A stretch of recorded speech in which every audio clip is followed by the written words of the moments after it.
How's everybody doing? VIP. That's funny. Oh shit. I'm ready.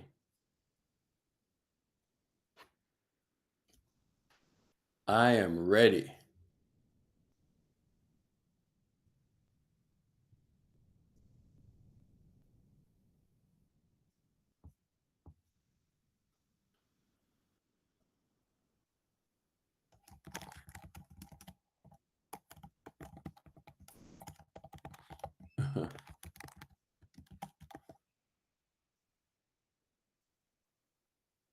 I am ready. How about y'all?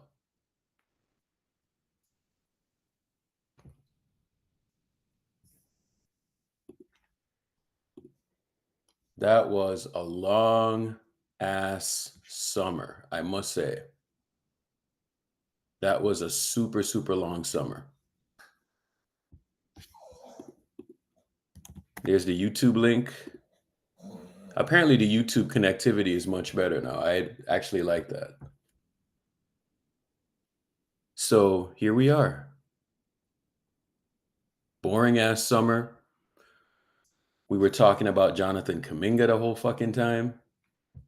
Um, another update.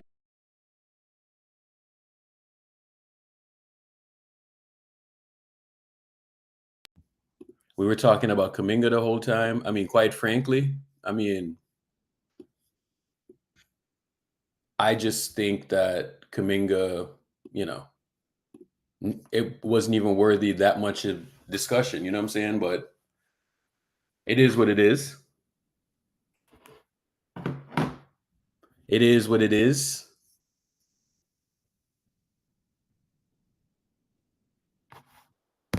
But in this room, I am pro talent. Okay. I am not pro system. I am pro talent. And that's what we need to focus on. Talent is going to get us through the year. System, it's going to have everyone fit together. But ultimately, basketball is about talent. Don't let anyone convince you otherwise.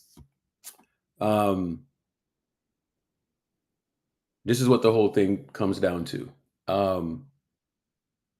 I had somebody yesterday. You know what's crazy is like there's like a lot of vitriol on the timeline, you know? And all it is, bro, it's just a bunch of people like trying to like lobby like who's right from who's wrong. I mean, who cares? There's plenty of things that we've gotten right. There's plenty of things that we've gotten wrong. I mean, you can't predict the stock market, you know, but it is what it is.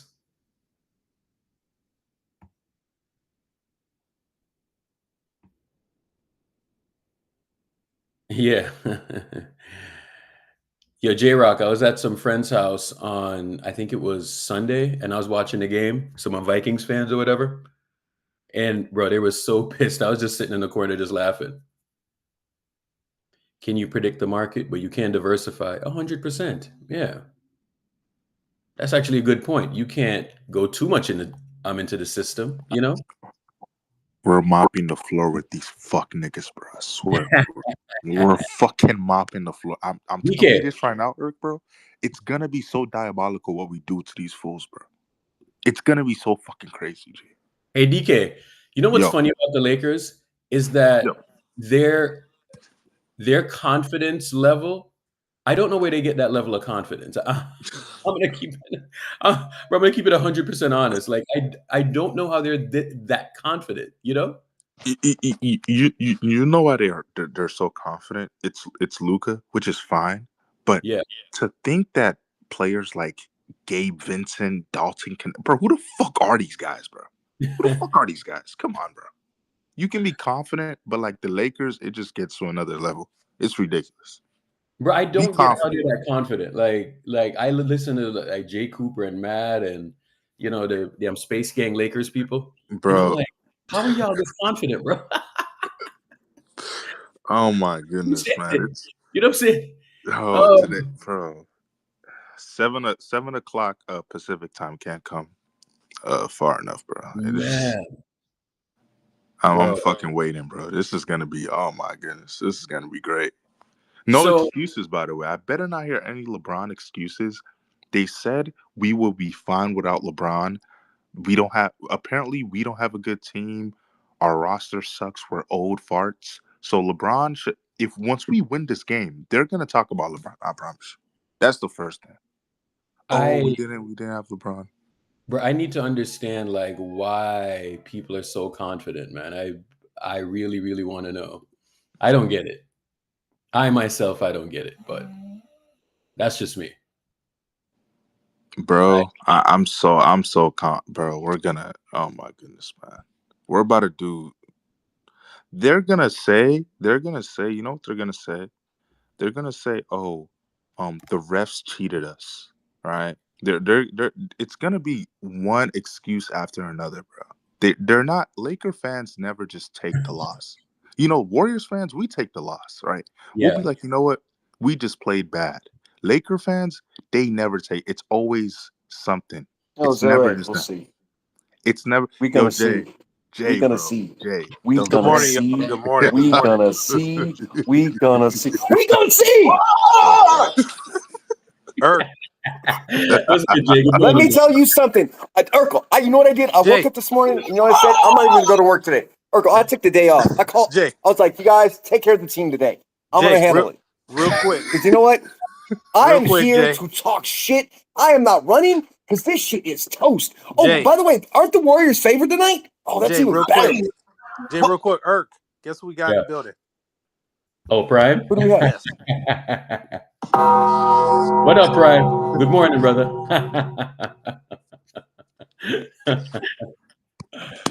Oh shit. Continue, Jay, Jay. My bad, bro. how you feeling, man? I feel, bro. I am so at ease. I've never, you know what it is? I think it's because I got that Dodgers feeling in my heart, and it's just like, it's just good, bro. It's gonna be a good night. Like Luca saw Shohei, and he's like, you know what? I got to show up tonight, bro. That's what's gonna happen. This is great Oh, stuff. This is great stuff. Dude, Jay, I'm excited, bro. I'm excited, y'all. Lee, what I'm not excited about is the minute to second to minute crash out. You know, No, I ain't watching the game with y'all. I'm going to a bar tonight by Guzzles, like yeah. not instructing.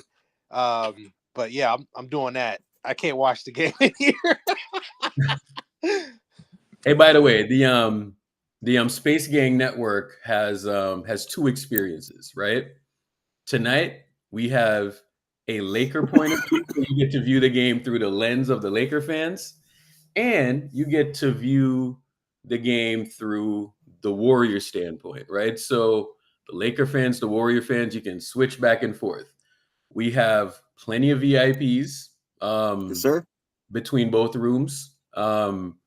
If you want your VIP locked in, just hit the subscribe button. I'll lock you in, right? So that's what we're doing. So between both rooms, that's what we're going to do. Numbers don't matter. None of that shit matters at this point. It's pure love of the game at this point. That is correct. Oh my gosh, bro, Jay, bro. Listen, Jay, I want a speech. Little okay? DK. Yo, What? Yo, Jay, our bet is still on, brother. I want Oh, a I know it speech. is. I need the speech, bro. Okay? I need a speech, Jay. I'll give you We're a gonna speech. do it I'm in fine Space with you. Gang as well. I I'm need fine the with world you. to see this. I'll do the speech. No problem. you. Yeah. I'll You do do the a speech. 5-minute talk, But- Jay?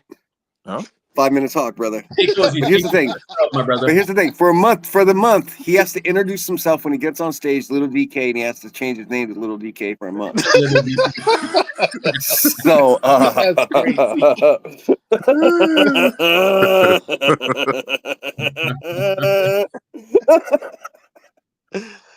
Oh man. prop bets are so much funnier, bro. They're so much funnier. No, it's more So much funnier. Bro, one thing I noticed, bro, is these dares are worse than actual just like money bets, bro.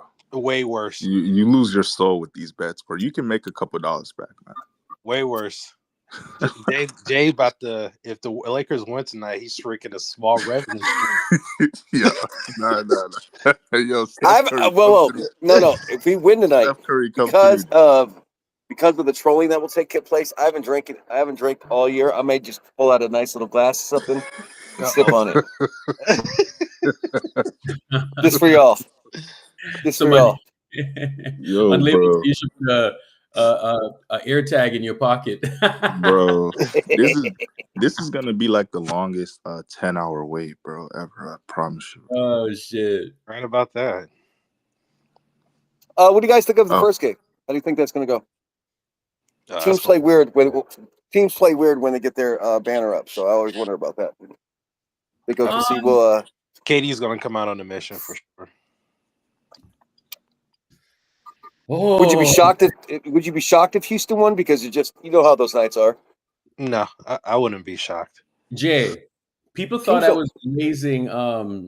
People thought I was glazing Houston yesterday, but I really wasn't, bro. It was more so when I see a team just doing, because we think that, like, for the most part, the league plays like one team just copies. It's just a bunch of copying across the league, right? So. Sure. Have like this homogenous product. I've seen like multiple players or older players complain about it, that they're saying like everyone just plays the same way. And they're right. I mean, it's just drive and kick, right? So the reason why I'm talking about Houston the way that I am, I think we play different from the rest of the league. I don't think we play like the rest of the league, right? Houston is doing something way different than the league is doing. So that's why I'm interested. I'm not saying that it's going to work, right? But you don't know until you see it happen. Yeah. Jay, like, I've been looking at their numbers all year long, bro, and I'm like, how the hell do they have a sustainable offense playing that way? You know? And well, they get extra possessions. Yeah. So my thing is this: it's like, I like seeing that, right? Like, I hate the Houston Rockets, but I'm kind of like a basketball purist, and over the last decade or so, trying to copy. I think people copy the Warriors, but they copied like the simplest form of the Warriors because Steph is unique, and you can't really, copy the misdirection. He's just that unique, right? So, hey, Irk, speaking of that, did you see that Ben Taylor video that came out? Which one? Of Steph? Yeah, about how valuable is Steph Curry's gravity. Yes, so I posted a clip of it on my YouTube, not my YouTube, on my Twitter thing the other day. So I posted an excerpt of the video. I think it was on Saturday I was playing it. Here, hold on. Here's a portion of the video. Speaking of which, it's like a 3-minute thing of the video. Versus off of it.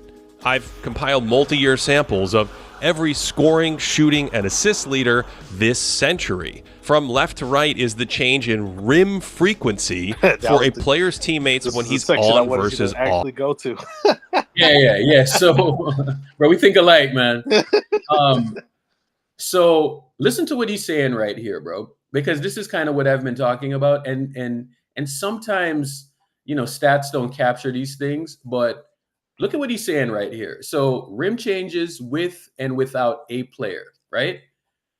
This is the gravity stuff that we're talking about.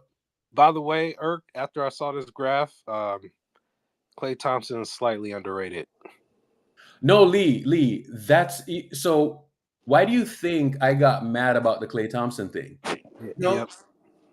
Bro, like, all I really wanted Klay to do was just fucking make the right play sometimes. You know what I'm saying?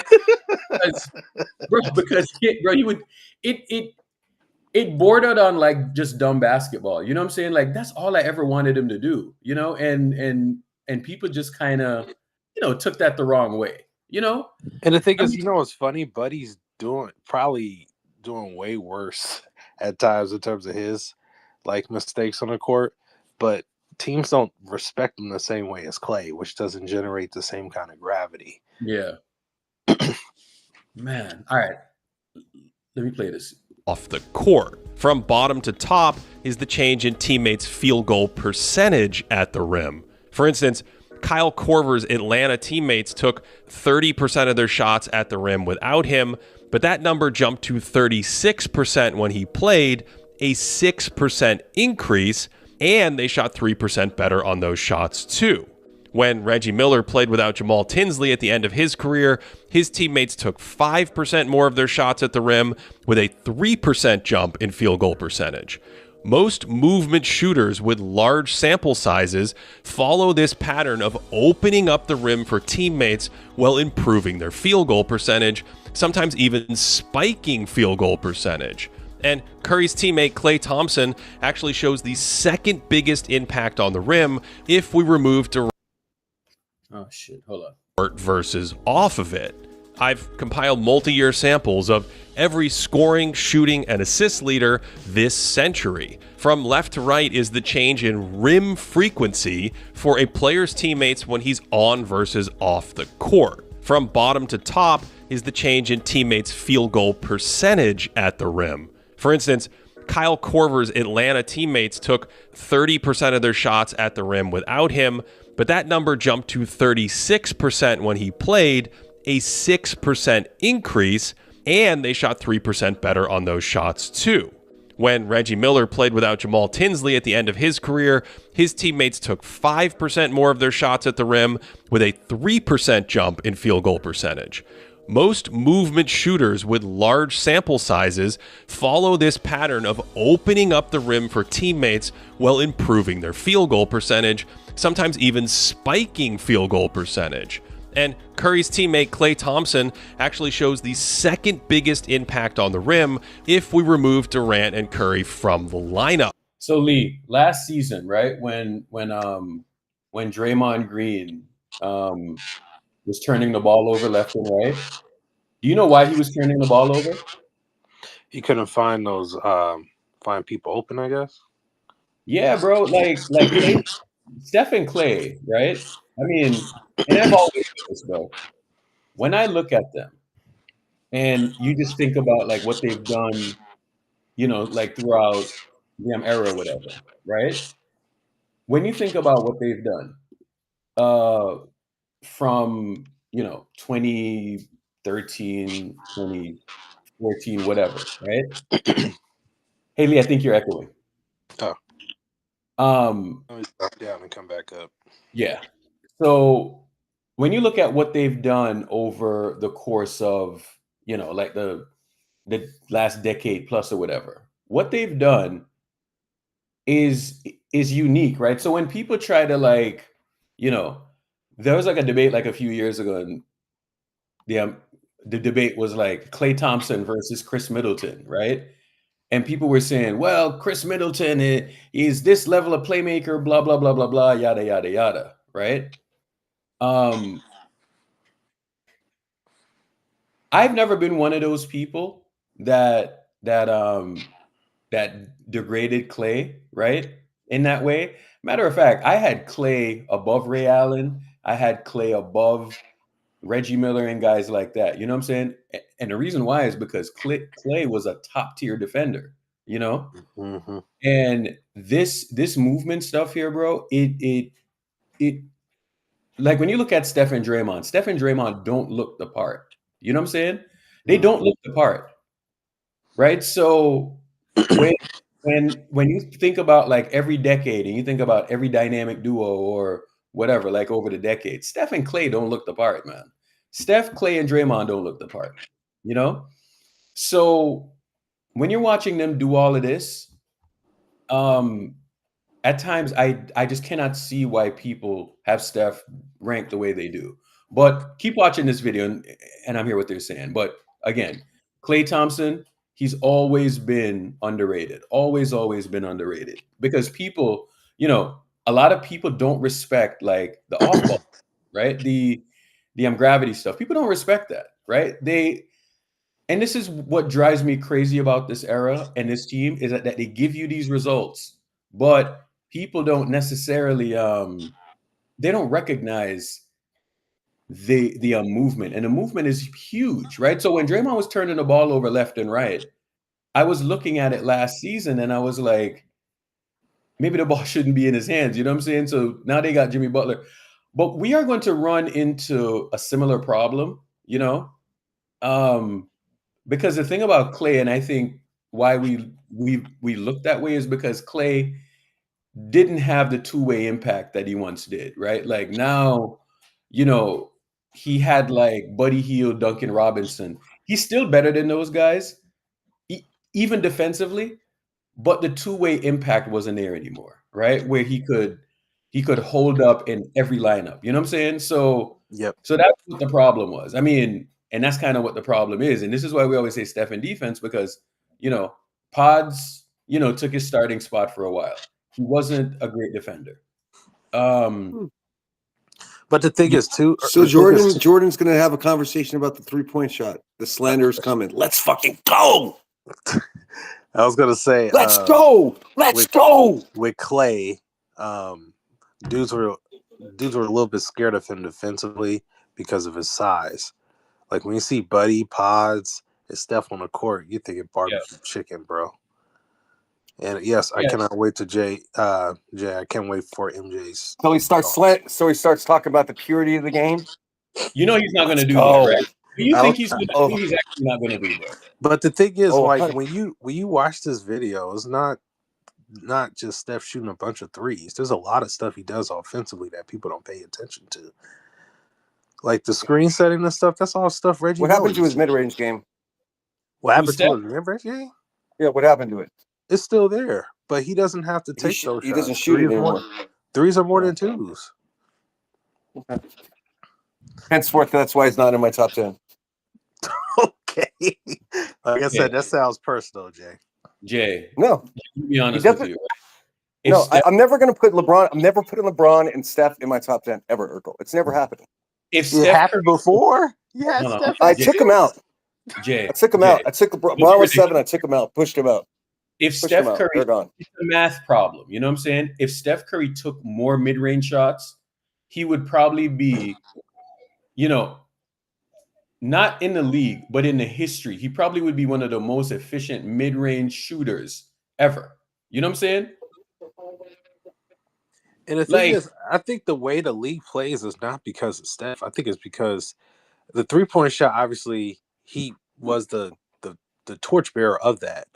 But the volume of 3-point shooting by these teams are because of Houston. The Warriors weren't doing that.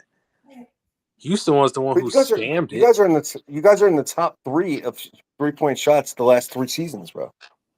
But that's before. That's because the league has changed. But before then, that wasn't the case. Houston was spamming all the time. That wasn't how the Warriors played. This video shows it. Like most of the scoring came inside because of the threat of the 3-point shot from Steph and Klay. Anyways, hold up. Let me stop talking. Oh, here we go. The rim for teammates while improving their field goal percentage, sometimes even spiking field goal percentage.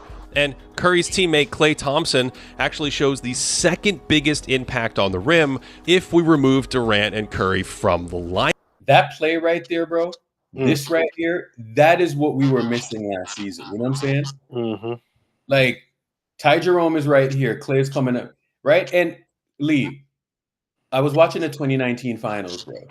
And this play right here, they ran it. And Toronto was just so freaked out about taking away Steph, it opened up other people. Steph is not going to get an assist for this play, bro. You know what I'm saying? Yep. And Klay Thompson was going off because they were so focused on Steph. You know what I'm saying? The prior round, Portland was so focused on taking away Klay Thompson, right? So if a defense is going to take you away, right? And this has been always my point about the Finals MVP nonsense, right? If someone is going to do this to you and you are not going to collect a stat, right? You are not going to collect a stat. And some dummy in the media who just looks at points, rebounds, assists, starts voting and you're like, Andre Iguodala. It's like, shut up. Like, who the fuck is creating this? You know what I'm saying?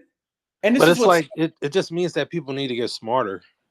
You know what I mean? Like, if you're just looking at points, rebounds, assists, and you're seeing these dudes getting these points, rebounds, and assists just because everything that leads to that is by Steph, and you're just looking at the result, that just means you looking at basketball through the wrong lens. You got to look at why some of these things take place, right? But also, too, Steph, in 2015, he had the stats to back it up, too. It wasn't like he averaged 15. He averaged 26.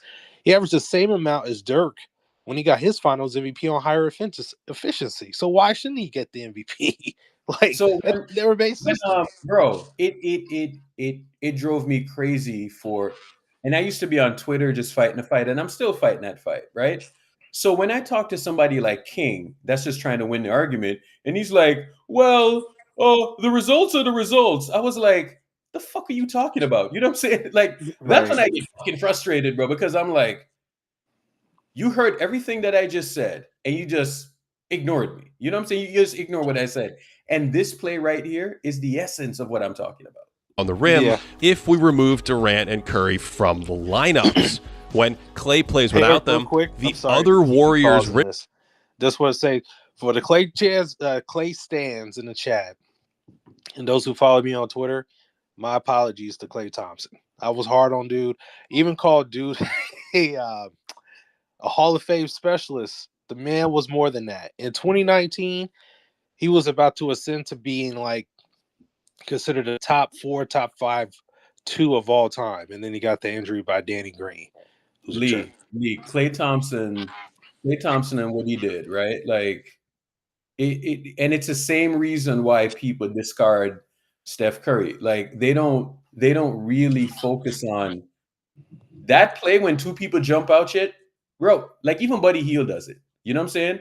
But Klay did it on another level, man. I'm telling you, like if you look at the numbers that he was putting up and all of that, like he has a reason to feel the way that he does. Like I'm not dismissing any of that, right? But at the same time, right? Like you can't be so fucking miserable, bro. You know what I'm saying? No. And at this particular point, right, with Klay, the right move was made, but at the same time, like I will admit, the way I would speak about Klay, even fairly recently, wasn't with enough respect that he deserved. What I saw in this video, I did see that in games, but it just felt to me at times, and we'll see it in this graph, where it felt like he was just shooting and playing defense. But there was more stuff he would do on the court as well. Lee, I'm telling you, bro, I talk about it all the time. I say misdirection, right? Mm-hmm. The misdirection stuff that the Warriors run. But that's why, bro, the Warriors are not a fucking easy team to beat in the playoffs, right? And you know, anyways, let me play it. Rim frequency jumps 8%, and their rim field goal percentage is a whopping 9% better. This matches the great passers of the century who are diming up their teammates directly at the rim to get them these easy shots. Deep breaths. In order to show you Steph Curry's impact, I need to resize the graph, because without Klay or Kevin Durant, Curry's teams shot 18% more of their shots at the rim, with a 5% jump in field goal percentage to boot. Steph actually had one of the best gravitational footprints in 2013 and 14, but the sorcery of his range, volume, and perpetual movement took hold in 2016 when a cartoonish 48% of his teammates' shots came at the rim in minutes without Klay Thompson. For perspective there, only 7 teams this century have even taken 40% of their shots at the rim. And this is huge because the rim is the highest value. I don't know if people really get that. That's insane. And that's without Klay and KD on the court. Bruh. Absurd, bro. This right here is absolutely insane. Absolutely insane, man. I mean, this is kind of why I say, you know, when people talk about stats and all of this and cumulative stats and all of that, right? This right here, guys getting looks at the rim. I'm telling y'all, bro, when people say that Steph is better than Bron is not doing this shit, dog. I'm telling you. That's why, like, when Bron gets with like other teammates and all of this shit, and he teams up with that guy and he teams up with that guy, yesterday I brought up a term. But Irk, you know what's crazy? Brown with all these superstars still don't yield the kind of offense that Steph does by himself. No, Lee, that's what I'm saying, bro. So, like, bro, this right insane. I'm enjoying it, man. I'm enjoying your conversation right now because there's not going to be much of this going soon. This is good. Okay. Lee gets to talk about Steph, and we get to talk about, or gets to talk about LeBron. I'm enjoying it today. This right here, is why this right here, when I look at it, is sort of why, you know, I will never I have him ranked higher than anyone else does. You know what I'm saying? He's right there with Michael Jordan to me just because of shit like this. You know? Just because of shit like this, I have him like right there. If you want to say hey, Bron and MJ and all, he's right there with him, right? Right there with him because of this shit right here. I just need that fifth, bro. I just need that fifth. If you, and this is why the thing is, Irk, he'll have, if he stays healthy, even if he doesn't win this year, he's still got time, because I don't think this is going to stop. Yeah, Lee, but here's the thing though. I need for them to really cultivate talent in like a real way, right? Because he can run, and when people say, "Oh my God, Steph needs help," this, that, and the other, blah blah blah blah blah, y'all don't fucking get it, bro. I need people in there that can fucking defend, right? And execute. Defend and execute. But we need like athletes in there. Athletes that can defend and execute, right? So if you want to just throw some guy out there that can't slide his feet, but he knows the system, I was like, that does us no good, bro. You know?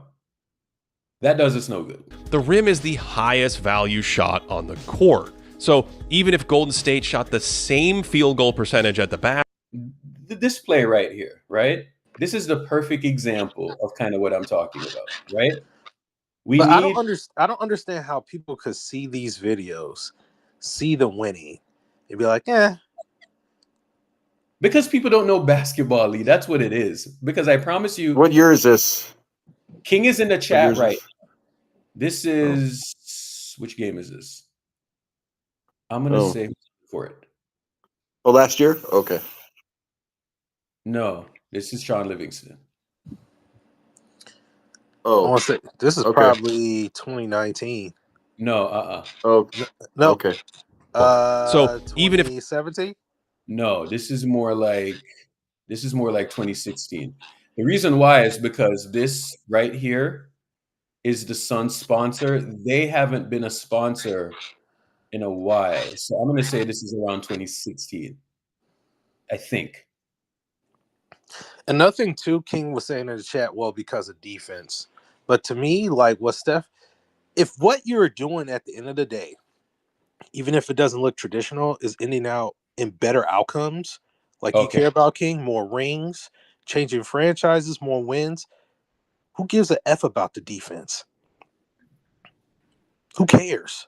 It's like saying you're dating a baddie. Well, she don't compare it to the last girl because she didn't go to Cal. Who cares? You still got a baddie. What difference does it make? So like when people, this is why I say like he's been robbed of finals MVPs, bro. Like he's been robbed. Like even though KD put up the numbers and all of this stuff, like Steph Curry was the best player on the court in every finals, bro. It's not. How does it matter? If it matters so much, why didn't it stop Steph from getting 4 rings, the same amount of rings as Bron, with less superstars? I care about the outcomes. Like how he's done doesn't really matter. He has 2 more rings than Kevin Durant, bro. Like he won a championship, right? He won a championship with guys out there that before they were out there, none of y'all were saying like, oh my God, blah, blah, blah, blah, blah. It's when you seen them in that dynamic, that's when you start to say, oh my God, he has all this talent. That's how it always goes, bro. Before you're like, nope, those guys ain't good, blah, blah, blah, blah, blah, right? And then after the fact, it's, oh my God, he had all this help. Oh my God, Otto Porter. Oh my God, Nemanja Bjelica. It's like, right. What are you talking about? You know how I look at it this way, Irk?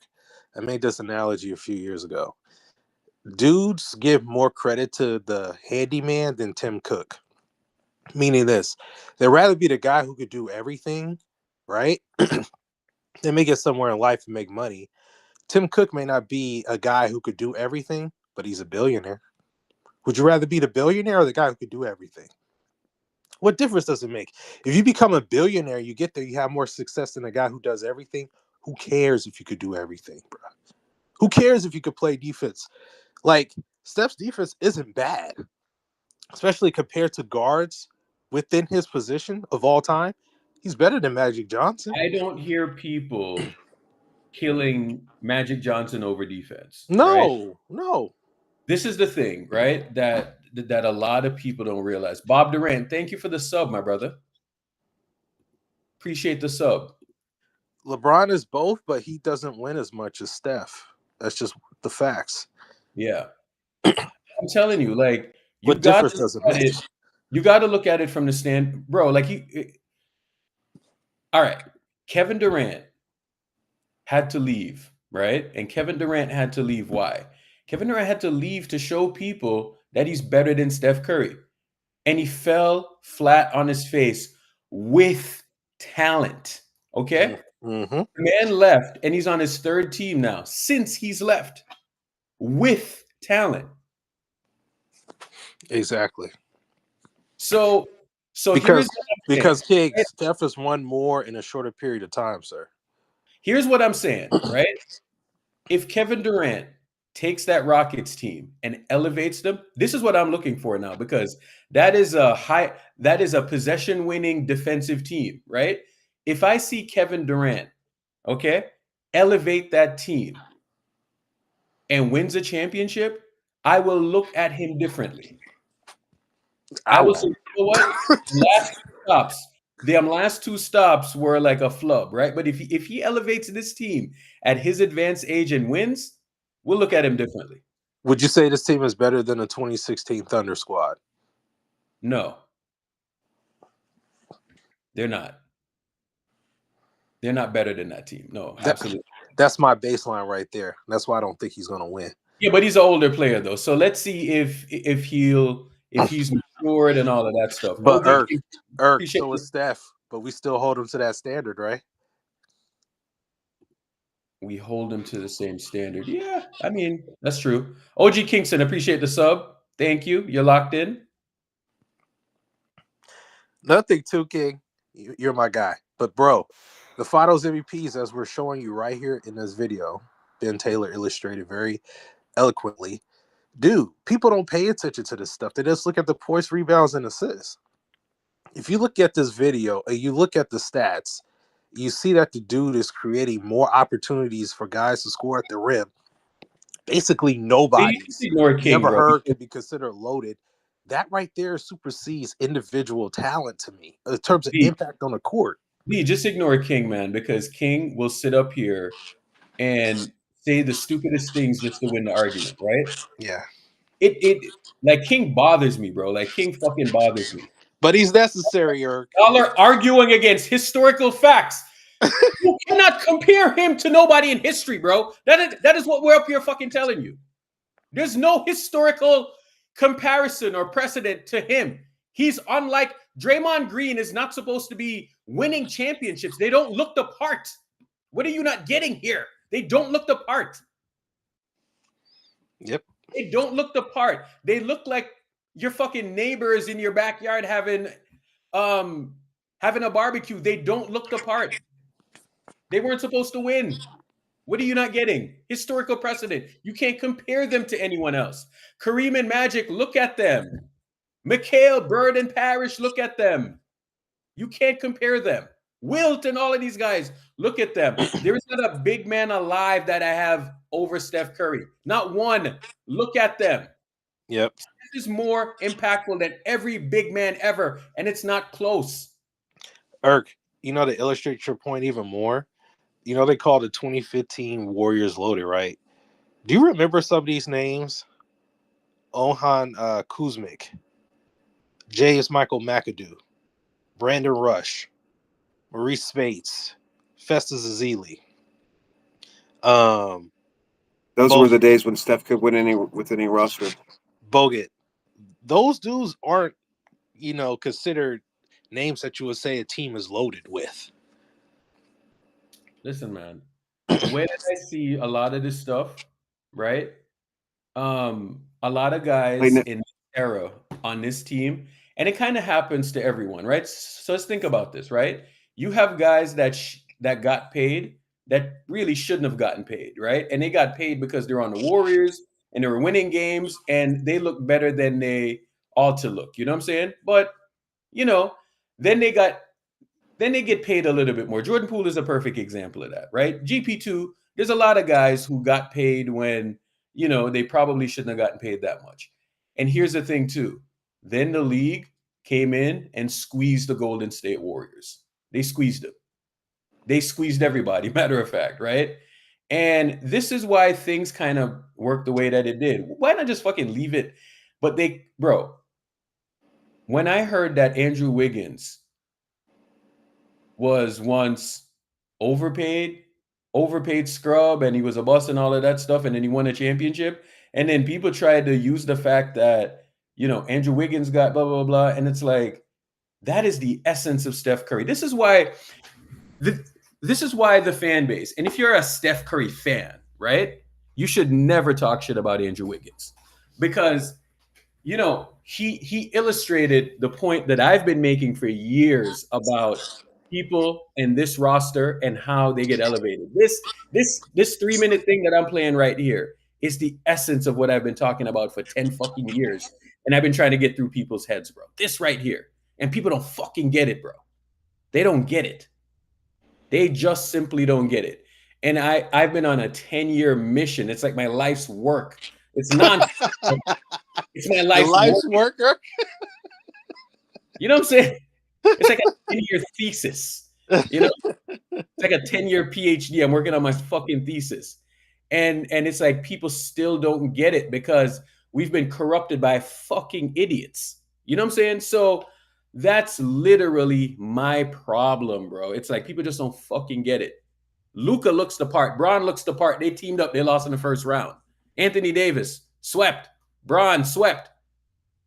How you only win one game with Luka and Bron? That's not supposed to happen, bro. That's not supposed to happen, bro. That's not supposed to happen. Here we're like, well, Luka was overweight. Well, all these conditions in there. Well, we didn't have a center. I'm like, what? Did we get Jimmy last year too in the middle of the season? How did we go farther than him? I mean, come on, bro. Jimmy Butler is like, he's past 35 at this point. What are we doing here, bro? Right? Kevin Durant signed for $45 million a year, right? And nobody said shit, bro. Nobody said shit, but it's like, come on, man. What are we doing here?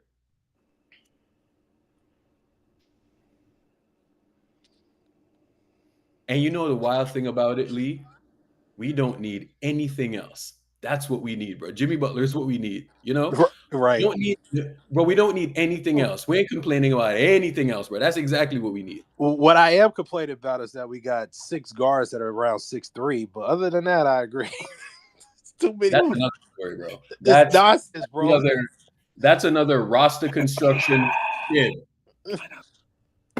That's another roster construction nonsense. But it is, Jay, if you're not comfortable in us talking about basketball, man. No. I'm fine. I'm listening. I'm enjoying the conversation. I in and like, oh my God. 35 free because you're a better man than me. I'm enjoying this conversation, actually. I'm enjoying all this. I'm not going to crash out. I'm enjoying this, bro. Urkel, I am enjoying this conversation. I'm taking it all in today. I'm relishing this moment for Lee and for you tonight, right now. So I'm relishing it. I'm just taking it all in. This is like one of those moments where you sit there and you just go, man, I'm gonna miss this day. The good old days. Oh shit. He's over there sighing and I know. Oh no. Listen to this. Oh yeah, because I'm just counting down the hours, Urkel. I'm just like counting down. Counting down. Hey bud. What? It's okay. Stop whining, man. No crashing out for me, buddy. No. No crashing out for me today. I'm enjoying today.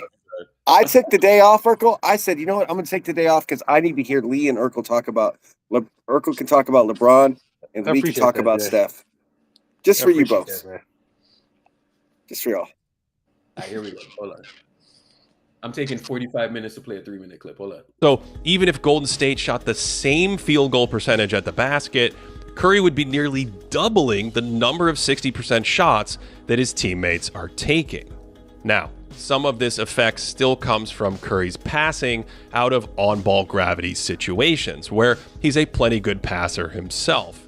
But he also moved off-ball more under Coach Steve Kerr. So most of this value is the totality of all that off-ball gravity. We can also see the silhouette of this gravity in how often these rim attempts are assisted. The Warriors were outliers in the pace and space era for assisted shots at the rim. 2/3 of all of their layups were assisted during the Durant years. That's 17% ahead of league average. And some of that was having almost no post players or elite penetrators, but the percentage of those rim scores that were assisted spiked with Steph, jumping to 21% ahead of league average. And there's one final area. Yeah, bro. This video right here. You can watch the whole video. It's under this. So watch at your leisure. But I wanted to just capture that part of it because it does quantify, like, yo, this dude, like, he's just doing stuff that, you know, he's just doing stuff that other people aren't doing. And that's kind of just what I want to capture, you know? And it's not a coincidence that, you know, that he would be doing it at this age, right? I looked at the way that he played. I looked at, like, when he was like in his mid-20s, you know, and I was listening to the trainer and what the trainer was talking about and all of that, right? And the trainer sounded delusional at times. I'm talking about Brandon Payne, by the way. Brandon Payne, he used to say this thing where he was like, yo, Steph is going to age well, you know what I'm saying? Because, you know, and he was talking about like the dynamics of the training and his game and all of that. And I didn't believe him, bro. You know, I thought we would start to see a decline around, say, 34. The decline never came, you know? Mm-hmm. It got worse, but the decline came. But the reason why I think the decline is going to be it's not going to be here anytime soon is because players are still going to guard him the same way. I think even players now are selling out harder than they ever did, even when Steph was like in his physical prime.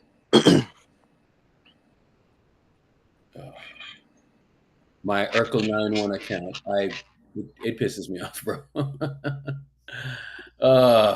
You should have like 40,000 followers, I guess. I really should, bro. I really should. Based on the work that we do, it just bothers me. Everything just gets blocked, and it's like, for what? Jesus. You know, I never see the alerts come up for the playbacks, right? Anyways, dude, you know how I found out that we were on now? I went on Twitter and I saw that you're alive in the icon. Yeah. But when other people's playbacks come on, I see those. Yeah, right. Anyways, and when you see and when you hear me talk shit, bro, this is why I talk shit, because my thing always gets fucked with, bro. Mm-hmm. You have insulin resistance killing one motherfucker over there, and nobody said, bro.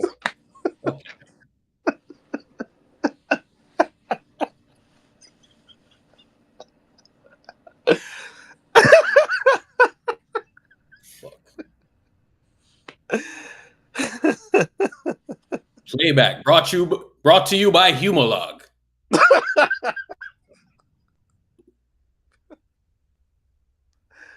Oh my gosh. Oh my goodness. But yeah, I'm excited about the season, bro. That's actually a good idea. Maybe we can make some money that way. Lee, you know, I hate taking money from the audience. You know what I'm saying? Yeah. I want to, like, That's why, like, I never like did this and did that, or went here or went there, or started this or started that, because I hate fucking taking money from people. You know, I like taking money from man. You know, I like taking money from not my people but other people. The you know them corporation. That's why I like taking money from. Of course. You know, but if y'all show me love, man. That tells me that y'all fuck with me. But have the advertisers or some guy pay me, bro. Ugh. Yep. SB, if you're out there, brother, congrats to the Toronto Blue Jays. The bats were legendary.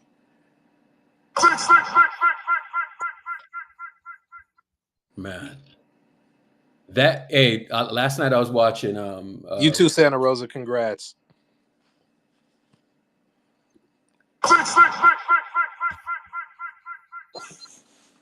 That's probably going to be the only banner they raise. But congratulations to the Blue Jays.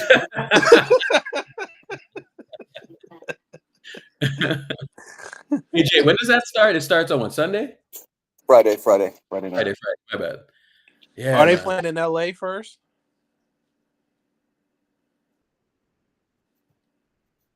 No, they're playing in Toronto. Oh, okay. Yeah, we're gonna play. We're gonna play in. We're gonna take game one. It's okay. So they're playing in LA first, right? No, they're playing Toronto. On Toronto. Okay. Dodgers are like the fucking new Yankees, bro. I know. Oh my God. Fucking wild, dog. Yeah, like, I mean, we had to play somebody, Urkel. So Jay, but you just want your team to be playing that way, you know? Dude, it's the best feeling in the world, bro. Playing that way. It's the best feeling in the world. Yeah. Go inside the huddle at Golden State Warriors practice. I was watching that yesterday too. The part that was interesting about that was that Steve Kerr was talking about Will Richard. Butler was talking about Will Richard, yeah. And you know, when you hear Kerr talk about a guy like that, bro, he's going to play him. So Will Richard is a guard, right? We have an influx of guards. So my question is, how much is he going to play him? Bruce, I got to give you credit on Will Richard. I remember when he got drafted and you were Gator talking about him the whole time, bro. So I got you. Good job, man. It's shocking to hear Steve Kerr to be so fond of him so soon. Excuse the music. I'm in the gym, so yeah, they got the Taylor Swift vibes going. Yeah, bro. That is talking about him, bro, and I was like, "You are," and then I heard Kerr talking about him, and I was like, "That's fucking man." The ready-made product, bro. He's polished on offense. We'll see how long Matt last on stage.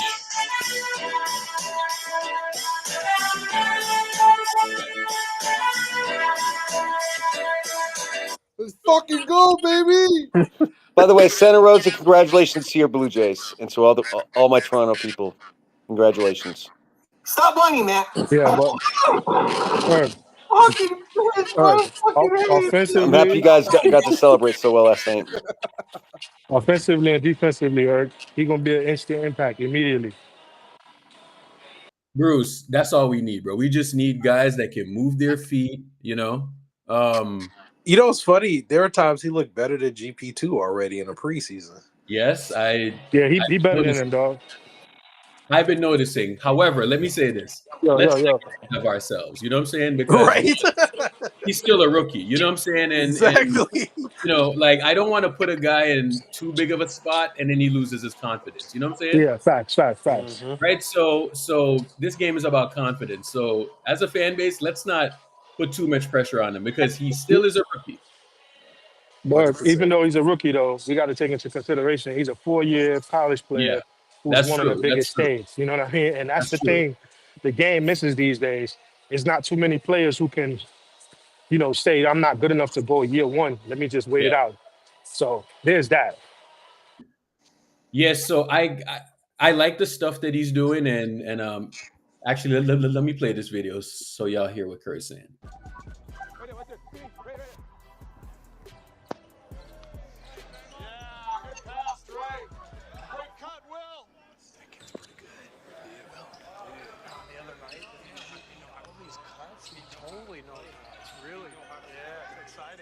All these cuts? Did he say all these cuts?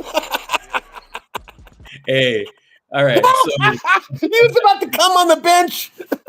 Jay, he was like, all these cuts. Oh my god, he was getting horny. He was getting horny on the bench. When Steve Kerr says this, just from like this small clip, it do look weird. But you got to take into consideration all the games he's played in the preseason and all the big tough contested shots he's made. It's the same thing he replicated in college. Bro, Steve Kerr's like all these cuts. Bro. Oracle, that's the funniest shit ever. I'm not gonna lie. Did you see that smile? But Jay, also what you got to factor in is usually people when they're new to the team, they Steve Kerr was talking. Steve Kerr was talking about him like he was a baddie or something. Man. With that smile, like he's going to his bro and he's like, "Oh, what's up with so this good, dude? Jay? What's up with your man's Matt, man? Oh, I don't know, Jim, man. I mean, you know where, Jay." Stop whining, Matt. What fucking bitch, man? I fucking hate this. Stop whining, Matt. What? Man. Anyways, here's a part that I found interesting, right? Here's what was interesting. Why is he whispering right there? Why is he whispering? Bro, Urkel, it is like when your boy, Urkel, it's like when your boy comes up to you and he's talking about a girl, bro, but he doesn't want anybody to hear you. Bro. Like, seriously. All right, so the reason why that's interesting, right? Why is he whispering? And the reason you think he's aware of the cameras and he's doing it for effect? No, I think he's whispering because JK is right there. Oh. Oh shit! Oh my god! Oh my god! Bro, Steve will fuck around and play this kid over JK, man, and it's gonna fucking piss us off.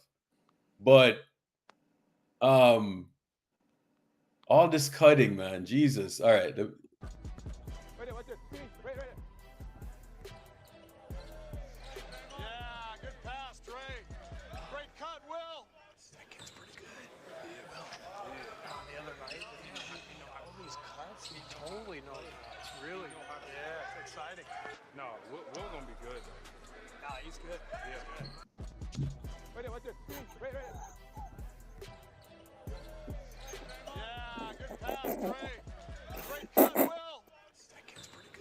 All right, now let's hope. Let's hope that one, he plays, and two, let's hope that he doesn't run out and go and get a publicist and all of that stuff. You know what I'm saying? A publicist? So, yeah. He starts to build his personal brand, and he tells you like, he wants them to hand the team over to him. He gets like some shoes or whatever. What Dumtree said was casual. Wait. So do you think? Well, hold on. Do you think he starts him or JK tonight? That's the question. Why is Steve Kerr trying to tickle our asses with a feather, bro? You know? Why is he doing that? Just say what it is, bro. You think you're going to get some competitive advantage over the Lakers if you just say who the last guy or who the fifth guy in that dynamic is going to be? Come on, man. Trying to tease us. I mean, there's not. I mean, the Lakers are going to prepare, like knowing that they're going to probably play this guy or this guy. You know what I mean? Like, yeah. I don't know, man. Kuminga yesterday, Blake, because it just that has been such a roller coaster, and probably people assumed he wouldn't be there at this point. He is there. Got a little extension. No idea what to expect. What do you make of all of the drama that goes on, and where do you think he ends up ultimately? I don't know. I will say I'd love to see him sort of have a little bit longer leash, especially to start the season. Like, playing 30-plus minutes, having a longer leash offensively, seeing that ball go in the basket can do a lot for a relationship between a player and a coach. So I mean, he's one of those guys. You see him do stuff on the floor, you're like, Jesus, like, but that shouldn't be possible. You know, his athleticism is off the charts. I think he's been in this organization long enough to sort of figure out exactly how to play. So I just like to see him get the opportunity because he's incredibly talented. And I think this Golden State team needs him. They need youth. They need somebody like that. So I don't know. Whatever happens, I just want to see him get the chance. Yeah, Blake makes a great point. Like, they got to give him some leeway to be the player that they think that he is, especially with these guys getting so up in age. You're going to need those youthful guys to come in and give you that punch, and he's going to be the guy that's going to provide them for that. But, again, you gotta allot the minutes for him. You got to go find 30 to 32 minutes a night for him to go out there and be successful and give them an opportunity to win games. And extend minutes for the older guys to get through the season. See, what was a little mind-boggling to me is when he did get that, opportunity in the minutes, he played really well last year. So he was a guy that was averaging over 15-plus points a game and then goes to DMP coach's decision. So, BG, when you see that, is that more like a fit? Is that more like a relationship thing? Is that more like Jimmy Butler comes and that kind of altered his trajectory a little bit? Like, is it a combination of everything? I don't know, to be honest. I think when a coach has a guy from his rookie year, maybe I can think of an example, but sometimes coaches sort of have to get that. Like, oh, he's not what he was when he was a rookie. Like, they have to get that out of their mind. They have to realize that he's a different player now, give him more responsibility, give him a little bit more leeway. I mean, we've seen it probably on every team we played on. The coach just has it out for one guy sometimes. And you're just like, man, that sucks. Like, no matter what he does, it's like, I remember one season for Darren Collison, man, it felt like everything he did, it was like, DC, what's wrong with you, man? Like, just constantly. And it was like a running joke with the team. You know what I mean? He was just like he was the guy that had to take all the blame. So I'm not saying that's the situation over there in Golden State, but I don't know. When I see Kuminga play, like, I don't see a reason to play him less and less. I see him a reason to find a way to play him more and more. And that might be matchup dependent, but I think he's very valuable. Like Lou said, he's super valuable, especially for some of their older guys. Like, allow them a little bit more rest, allow Kuminga to get more reps. And we're looking at a roster that's extremely old. So it's like, they need him. This guy is next up. Like, him, Pods, Moody maybe, but Kuminga is that guy next. I feel like every season we're like, this is the year Kuminga really gets to just let his wings he'll be a bull. He'll be a bull by All-Star Weekend. My worry with that situation is, though, if you're one of the other younger guys and you're looking at that situation, like, how do you take that in? Like, if you're a Pod, and you're next up when your contract year is coming up, doing like, how do everything. you try to do everything right, but you got this coach that may not necessarily. Well, what Blake just said. Different strokes for different folks. That's now. true. Pods might be a favorite. You might Pods has a little bit of a runway. The leash the leash. Wonder why. All right, guys. I'll see you later. Stupid. I wonder why. Come on, bro. He's got AIDS. I mean, he's got AIDS. Big Magic Johnson. Oh shit! We just got to admit.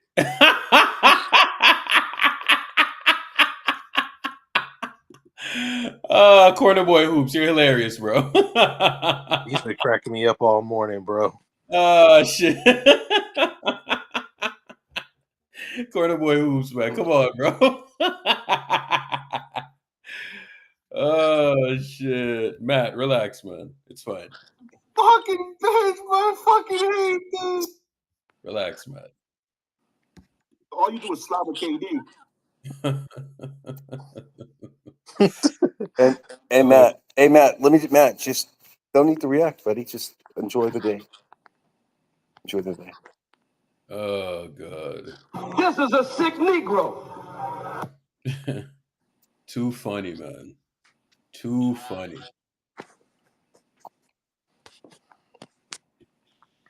How should I comment on this? Like, do I even need to comment on this? Or have they been saying, what's interesting is that this is from another perspective and all of that, right? So you hear what they say, and they kind of sound like I sound. You know what I'm saying? I'm like, I just cannot understand. And all right, here's what I was thinking about when I watched this video. Okay, here's what I was thinking about. When you're at a job, okay, like you start a job at 28, you know, say you start a job at like 27, 28 or whatever, right? Your job, your boss is in his 50s, or he or she is in his 50s or 60s or whatever, right? 28-year-old, right? And you got the job, and you know, year by year, day by day, month by month, you're getting better at that job, right? Like, it's only natural. You know what I'm saying? Like, jobs aren't hard. You kind of show up, you do the same fucking thing every day, right? So, you know, you're gonna learn within that job, you're gonna learn certain efficiencies in the job, and you're just gonna get better at it. And you know, you take on this task, and you get more experience and all of that stuff, right? So as you go on, you learn, right? But you know what I found just by working and just being in the world or whatever is that the lens in which people view you, it doesn't really change that much, right? And you as an employee, a lot of times you have to kick the door down. You have to be loud about it. You know what I'm saying? And I've seen where people kick down the door, be loud, and they're just stuck in the same spot, right? For whatever reason. And if you don't kick the door down, and if you're not loud about it, you won't get to where you want to go. You know what I'm saying? Even though you'll be doing a great job and you'll be doing whatever, but you see, if you're quiet and you're not saying anything, you won't progress, because you will look the same in your boss's eyes, even though you are doing everything that you're supposed to do. You're hitting all the numbers and all of this stuff, right? Sometimes you're even exceeding the numbers, but you won't necessarily push past unless you're loud about it, right? And that's where a lot of people get frustrated. And when I think about that, that's what I think about with Jonathan Kuminga. You know what I'm saying? It's like, no matter how much he's improved, he's always viewed in that way, right? And the only you can change that perception, and you can switch up all of that, is if you get up and leave. That's why a lot of people leave jobs, bro. And then they come back. They leave and then they come back. They're not going to give you more money, bro. Like, you got to go out there and fucking hold feet to the fire and be aggressive with it. You know what I'm saying? And that's kind of how I view this Kuminga thing, because when I was watching him in the preseason and he was making the passes, I didn't see anyone else out there that could collapse the defense, right? And if he's out there and he's doing that, and he's doing all the things that he's supposed to do, and he's like forceful with it, we're going to be a really, really good basketball team, right? If he's not, and it's like where it's year 5 of him just being buried on the bench, then it's going to be a problem. It's going to be a problem. And by the way, don't be under any illusions that you can make a trade and think that you're going to get better. You're going to lose value in a trade unless you're getting an all-star back. That's the only way. You're going to lose value. So we're all in this. We're all invested in this, right? And the people who are rooting against him, you're rooting against our team winning. Point out, flat out, you're rooting against our team. That's just how it is, bro. You're rooting against our team. Do I have an echo, Urkel? Yeah, a little bit. Let me drop that. Probably your phone case, bro. Like, oftentimes it's your phone case. Matt used to have the same problem too. Bro, I'm telling you, if you root against talent, and I've just been watching this team, there's a certain subset of the fan base, right, where they complain about the talent, right? And then in the next iteration, then they're complaining about Kerr's system. You ask them to explain Kerr's system to you, they can't fucking tell you, right? So it's like, I watch people in the fan base go back and forth with talent I watched them go between talent and the system. Talent and the system. 1 minute, you hear these guys are bashing Steve Kerr. The next minute, they're bashing the talent, right? Like, bro, I always say this about talent and the Golden State Warriors, right? If you want to play Steve Kerr's way, there is going to be an in-between phase, right? Like if you want to grow your hair out, there is going to be an in-between phase where your hair is going to be fucked up, bro. And athletic guys who can jump out the gym and make the right play, they don't grow on trees, man. Right? But for them to make the right play, they need to see reps. So Steve Kerr over there telling him that you should be running the court and doing this and doing that. Like, no, he can do more. He can do more. He can handle the ball. He can play make. He can collapse the defense. He's got age. Some of that is needed. Some of that is needed. Where you have somebody else doing something else. It's needed. It's needed.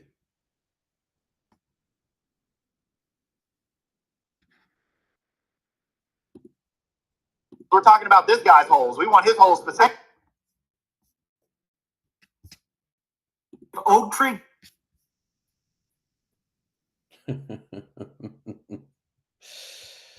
The gap's too big.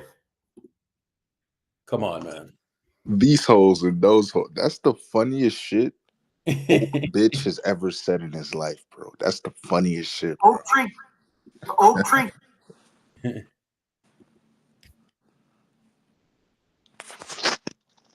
Offensive load.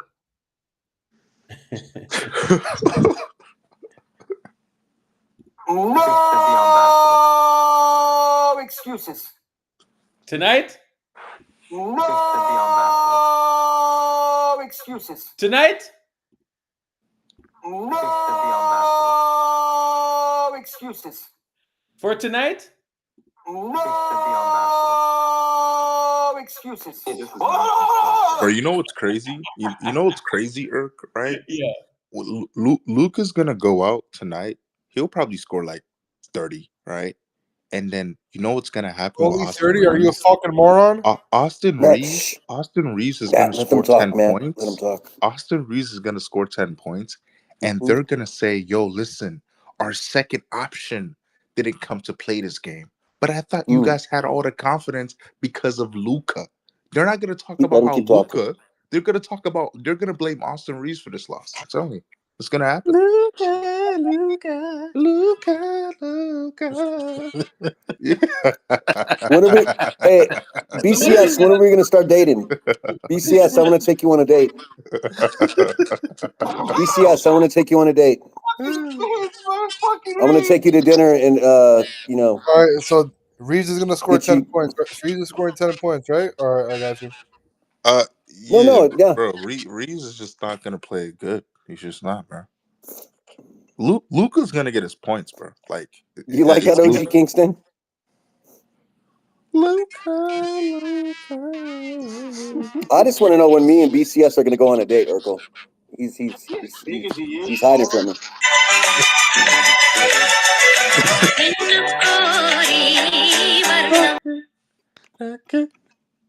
I love that song, bro. Yo, play the song, bro. You fucking bitch, play the song. No. Kelly, you were break. Matt, do not play the song here, Matt. Do not bring them in here. The fucking song. Matt, do not play the song here, Matt. Do not give them that. You need to play it. Do not give them that opportunity, Matt. Play the song. That's nope. Not in here, Matt. Matt, don't give them the pleasure of listening to the greatest song ever. Matt, you're gonna fucking piss me off. Play the fucking play song. the oak tree shit again, dog. Bro, play the fucking song, Matt. The oak tree We're talking about this guy's holes. We want his holes specific.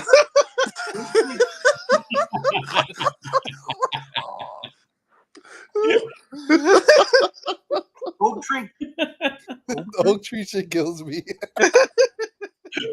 We're talking about this guy's holes. We want his holes specific. What's it what? The Republican diet is good red meat. That's not a problem. Will Jam J make an appearance? Oh yeah, he's definitely making an appearance. Oh, Urkel, get ready for all the people regulars from last year are gonna be back today. What's up with your boy who was talking crazy that one time? Who, my boy? He was a Laker fan. Older black gentleman. He's like in his 40s. He got into it with somebody on here who's like, "Yeah, I'm gonna spit in your mouth" or something. Yo, Jet? No, it wasn't Jet. Drew Root. Yeah, Oh, Drew Root. Root. What happened to him? Oh, he'll be back. He's usually in here a lot. He said he was gonna fuck Buddy. Yeah, that was wild. I want to play all the clips, man. I want them to play all the clips, man. Play them all. Yo, Matt, play the fucking song, bro. It's fucking quiet because you came up here and lied, and now you're gonna get cooked. Hey, we have an excuse. If we lose today, it's because Maxi Kleber didn't play. You're cooked again. Play the fucking song, man. No, it's for good luck. I don't want to give you guys good luck. Fuck you. Fuck you and that elephant. How about that, man? You're gonna disrespect the whole spiritual animal. You're fucked now. Hey Matt, what's Big DK's name going to be later on tonight? Little. His nickname later gonna be Little BK. Little BK with a B. Kill like Gabriella. Like Sage. Like Sage. Like Sage. Is he going to watch the game with us tonight? We'll see. Hopefully Sage watches it. Does he usually watch it with y'all or no? He did last time. Hopefully not, bro. Like Sage? On this team to where Kevin Durant can get an MVP in 30 seconds. Okay. Is that your vote? Is that your MVP vote for the year? I'm They're going going to out win on a enough limb. games. I think Kevin Durant can win the vote? MVP this season. Damn. It's enough time. Yeah, I know about that. Yeah, right. Okay. I don't know about that. The goal this year is simple: to win a championship. Championship. A gold trophy. To win the His should have been to not be fat.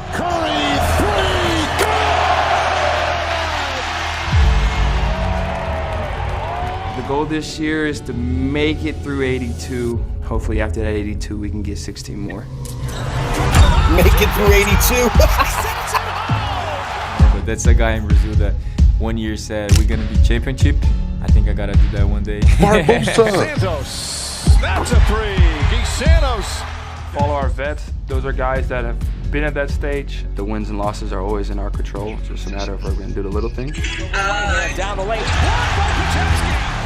We win championships the months leading up to We know we can beat anybody, no matter who the matchup is. We just want an opportunity to do it.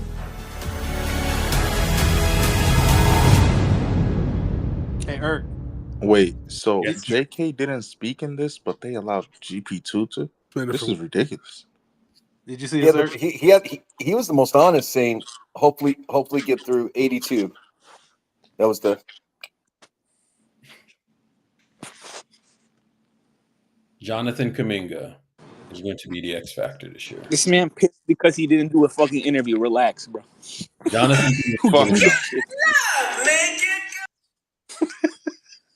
It's called team chemistry.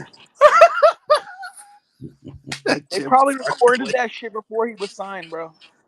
Oh, he go play. By the way, that's the song. The whole season. That's the song. That's the song we're playing all season when y'all lose. By the way, He's got AIDS. Get love. Yo, Jim really sang that shit. I fucking hate this. Matt, when you cried when that Lakers Matt, game, are you enjoying today, Matt? Are you enjoying listening to all the clips, Matt? I'm enjoying Yes, but I want Urkel to call To play Jim him- Park. I want Jim Park to watch the game with Urkel today, so he can get clips. Hey, Corner Boy Hoops posted this yesterday, dog. I was crying.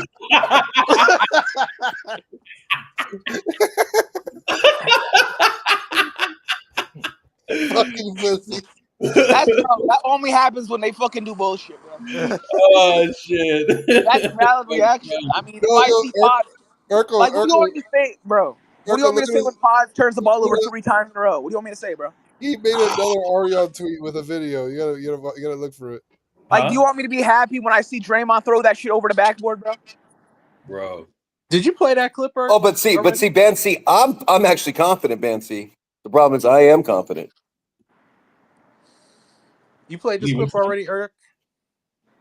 Here's what I'll say. Here's this. I'll bet with Bancy. Here's my bet with Bancy. Bancy, I'll put up $1,000 up against you, but you can never say JK's name again for the rest of your life. How about that? Rest of your life is crazy. I know. You can't talk about him. You can't do anything. Yeah. You can never say his name. You can never even you can never do it, buddy. Take it. Take the bet, Bancy. Never talk about Jonathan Kuminga for the rest of your life. That's the bet. Bro, No, for his life. No, for his life. Bro, that's his favorite player. Why would he do that? Bro? No. See, I want your soul. See, this is the thing. I want your soul. See, booby. Wait, so what? Okay, so if someone offered you $1,000, Jay, to never, but if the Lakers win, I don't know. What was your fucking bet? Well, wait, yeah, like speak your words, boy. Speak them.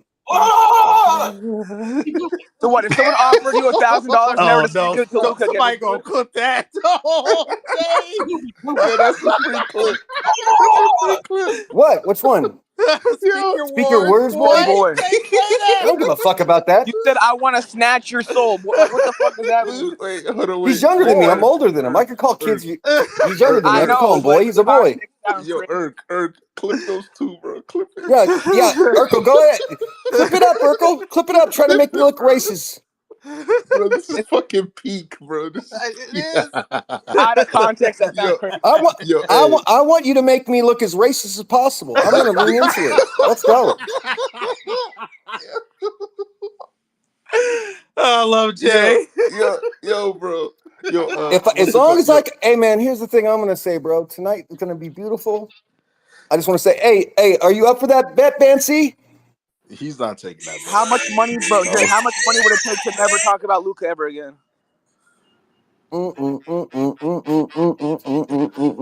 Jay, how much money would that take? I mean, Warriors 26 champions will take it, but he doesn't even care about. But he doesn't care about JK, so it don't matter. Jay, how much money are you willing to take to never talk about Luka again? How much money? That's easy, bro. How much money would it take? Oh, $20. How about that? To never talk about Luka again in your life? Sure. No, you sell your soul for $20, Jay. Bro, you're this confident in the late. This is crazy. I like it. It's great content. But see, man, he's only gonna do that because he's not gonna follow that bet. Play the Get on My Knees clip. Get on my knees. Yeah. Oh, Bancy up here? Who is that? Pedrin? Jay and Brandon are carrying the fucking soundboard, bro. Of course. Fucking appropriation right here. Appropriators up here, bro. Taking the white man's clips. To be honest, Jay, like your clips are golden, bro. So funny, bro. I should be getting reparations for this shit, and he's not giving it to me, bro. Using my shit, using my content, bro. You gotta eat. Why don't you get on my knees?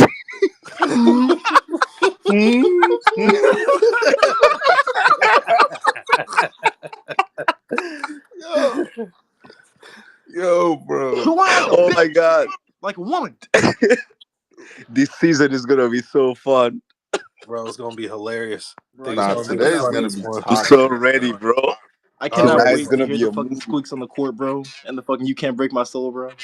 Oh my god. Why is Matt so pissed? Why is he so pissed about that? I killed 2 chickens. It bathed in their blood this morning. You think I'm You joking think around? I'm You'll see the joking results around? later. You see the results later. You fucking pussy. What the? This is what LeBron Bro, fans Matt, do, you're bro. not, They you're not like sacrifice Nasty shit, work, bro. bro. That's nasty Matt, work, you're bro. Who the same person who sacrifices makes shit in baby voice 2025, talk, bro? bro. You want me to get on my knees?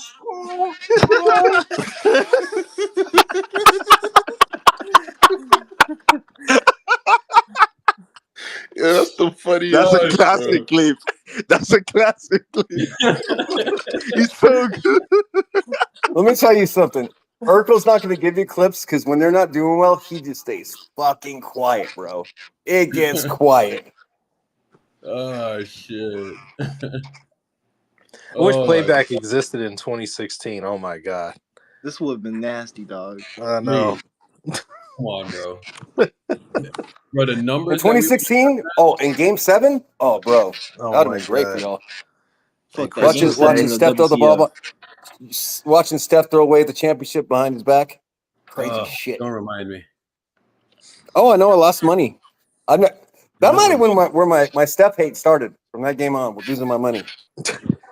Speaking of No. 2016, you go play the Clipper. Which one? Of course. Oh, this one? Oh, hold on.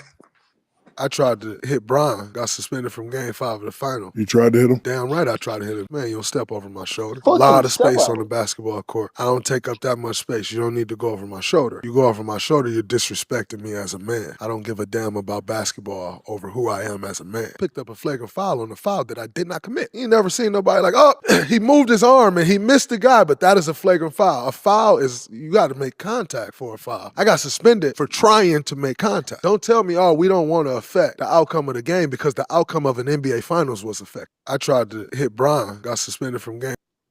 Bro, look at Draymond back Who then. looks fatter, Draymond or Shaq? Can't tell. Bad brother. He always looks Fucking fat. Draymond. No, bro. But look at Draymond. Like, bro, that nigga was in shape, fucking chiseled.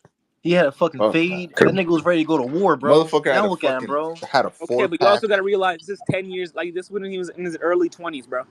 Yeah, but what about Steph then? Right now, he's fucking Steph is 4 years older than Draymond. Look how he looks. I know, There's but no Steph's excuses. Steph's a fucking all-time great, bro. Yeah, and Bro, Draymond is an all-time He's great supposed to be an defensive Okay, player. look at Al Horford. Is Al Horford an all-time great? Why is Al Horford always in shape? Bingo. Look at Jimmy. I don't know, There's bro. a lot of Jimmy's all-time fucking greats. ripped, dog. There's Draymond's a never lot of been the guys type that of are person. That's what I'm all-time saying. Like greats. Jimmy looks after himself, but Draymond, he doesn't. Even 41-year-old Chris Paul's in shape, dog. Like fucking tree trunks.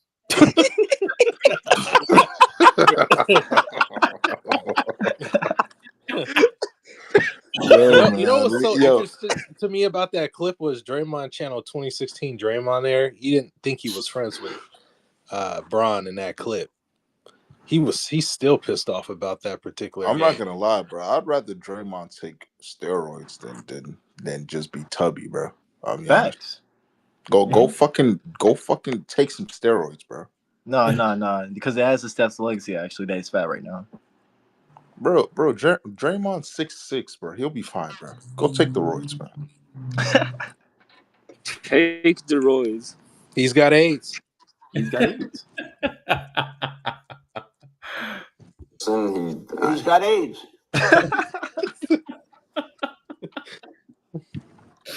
Bro, the funniest thing is that y'all be preempting me on the drops now. You know? Oh shit! I'm trying to work on my timing, Ert. Oh, the timing is wicked, bro. Like people just be saying it, and I'm like, oh my god. So what? 9 hours until the game starts? Yeah. Damn. Fuck. 9 hours? Shit. Isn't this suspicious? Urkel, what do you think of this earpiece thing that referees are going to start? It's going to be phased in this year for referees to have. What is it? They can what listen does to adding York. the earpiece do? What is the point of it? They can hear Secaucus, New York. If it makes I don't like that because someone So can just tell them here's to my call it question: Is this? Are they literally turning into the WWE Prime? kind of. I mean, Are they turning into the WWE? Jay. Yo, Urkel Junior stopping me to unban him. Oh, he's banned? Oh shit, my bad. I didn't know that he was banned. Yeah. Sorry, Junior. Don't say But what sorry is- to No, that guy. sorry, but go. You can fuck. We're gonna get scripted entertainment, Urkel. I mean, if the refs are just gonna listen to the caucus and then not call fouls, that's weird, bro. I was waiting for you to drop the Undertaker sound, Irk. Oh, sorry.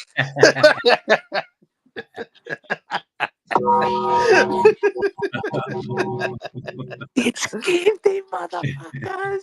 Bro, yo, get off stage, bro. I'm not working It's today. only for reviewed plays. I'm not working today. I turned off my phone and everything.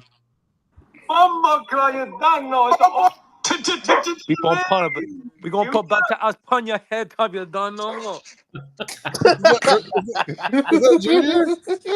Yeah, of course it is.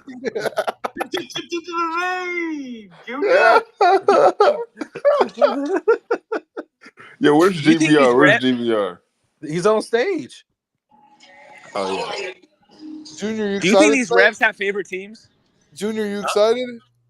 One got fired. Oh, remember? I'm excited. Because I of the know Boston. the Boston one, but do you think the other refs do? So, bro, I probably have a different take on this than y'all do, right? But you know, my take on this is more like the earpieces. All right. And I'm gonna go conspiracy theory here, right? But sometimes Let's at the end go. of the games, right, bro? Like I look at the shit and I'm like, who told y'all what the line was? You know what I'm saying? Like, or did you know what the line? You know what I'm saying? Like sometimes I look at it and I'm like, did y'all know something? Were y'all trying to sway the line in a certain way or whatever? Like, so when I hear the earpieces, bro, like I think from a standpoint of what type of information, or all right, here's what I'm gonna ask. Can we get copies of the audio? Interesting. You see what I'm saying, Jay? Like, are we gonna get copies of the audio? They're not releasing that, bro. Why not? I don't know. NBA's gonna be like, oh, that's just. I mean, we like get practice. copies. I think they should release it just for pure transparency at the end of every game. Yeah. I mean, it's not too much. So to what's ask. the main use of the earpiece though? Like, what are they using that for? Just to hear? What are they hearing? I'll throw the tweet in from Mark Stein. Hold on one second. You're trying to speed up reviews? I mean, sure. But the earpieces and you're involved with Secaucus and, you know, some guy got his left eye looking over at the sports book. I don't know. Like maybe, who knows? I'm not accusing anyone of anything. As Brandon Katz would say, not that it's rigged or anything, you know? 2 Chainz. Yo. Bro, this man Brandon really wants us to believe that Dallas pick wasn't rigged, bro. Oh, the Republican side is good red meat. That's not a problem. You ever listen to some 2 it's a Chainz? coincidence. I care. Not that I care. So they're testing it, but it's not going to be tested tonight, right? Okay. But it'll be phased in, and they hope by January that all referees will have the earpieces. They can all communicate with one another so they could talk back to New York, all that stuff. I guess I don't know. This will work. They're saying it's only for reviews, though. They're only using it for reviews. I'm so sure, bro. Well, the reviews better be taken quicker. They better be quicker this year. It's supposed to make it quicker. That's the point. That's what they said. But the thing is, in the They don't have to, preseason, like- we didn't see that. It was slower. Well, they haven't used it yet. They're going to use it when starting the season. Here's my thing. Can I be honest with you? They should just let Secaucus do the actual reviews. That's been my thing, and not let the referees on the floor do it. Who's the caucus, Jay? That's where the main offices are. Oh, Yes, it's the NBA offices. Secaucus, New Jersey, Junior. It's Secaucus, it's a play. Okay. It's a city. Secaucus, Oh New wait, Jersey. A bunch of did shops. GPR? Is that how Junior's back? It's a caucus, and this hole, that hole. His holes and those holes. You ever listen to some 2 Chainz?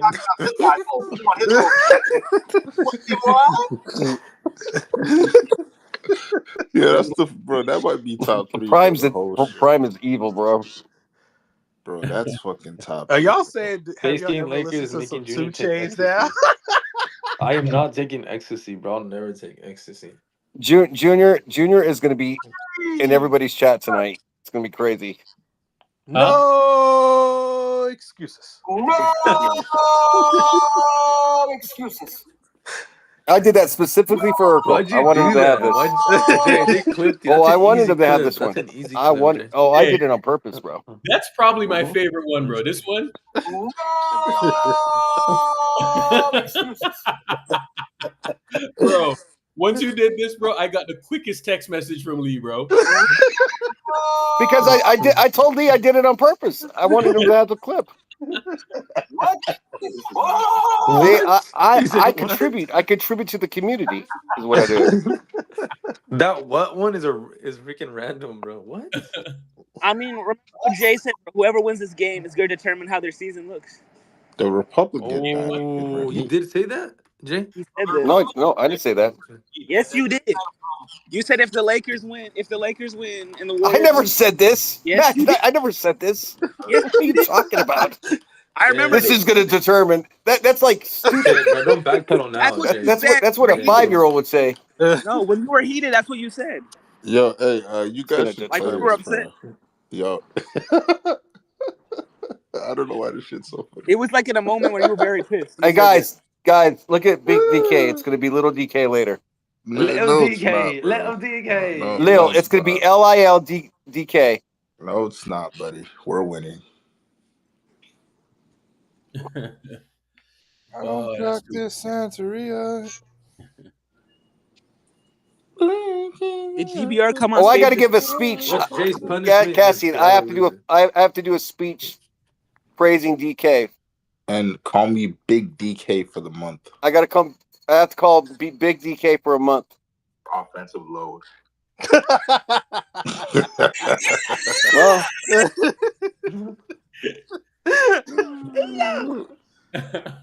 probably Bancy. We'll see how many high five free throws they give Steph tonight, man.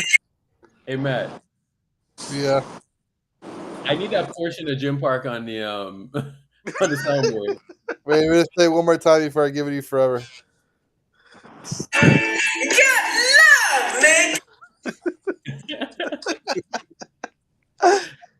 No, I find the end funnier, Matt. I find the end funnier. This kills yeah.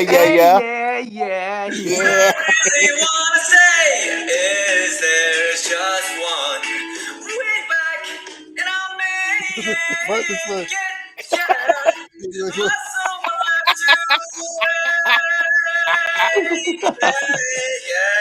Yeah. Great. If y'all play that and he's in here, I don't know how he's He'll gonna get react. pissed as fuck at us. It go Bro, one you way got or the other. so Matt. You got to figure out how to. Matt, you need to download that. Do you know how to download YouTube videos, Matt? Yeah, you can download it. You need to download that video and get it on your desktop, bro. Wait, I think what's it called? I think didn't Playback add soundboards where you can add audio? They did? It's coming in the future. They're supposed to. Guys. I swear to God, I saw it in someone's like. Honestly, bro, I don't want them to because it's just gonna fucking crash the app, dog. Like, let's just keep it simple. You know what I'm saying? Oh. Well, they have in their audio, right? Yeah, Yeah, I like a seen When you're soundboard on your audio. desk, Yeah. they have a soundboard effects audio, but they don't have effects yet. So. Urkel, I only say that because it makes the the quality of the sound better. But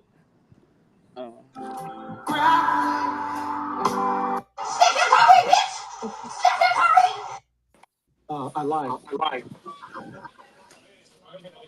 I lied. The question is, will Jim actually get on stage tonight? The only way Jim gets on stage is if y'all lose 100%. I'm not gonna lie. I don't think Jim is getting on stage. You don't think he is? He's a Okay. child, bro. He's a child now. That's a small guard. It's different for him. That's a small guard. It's different for him.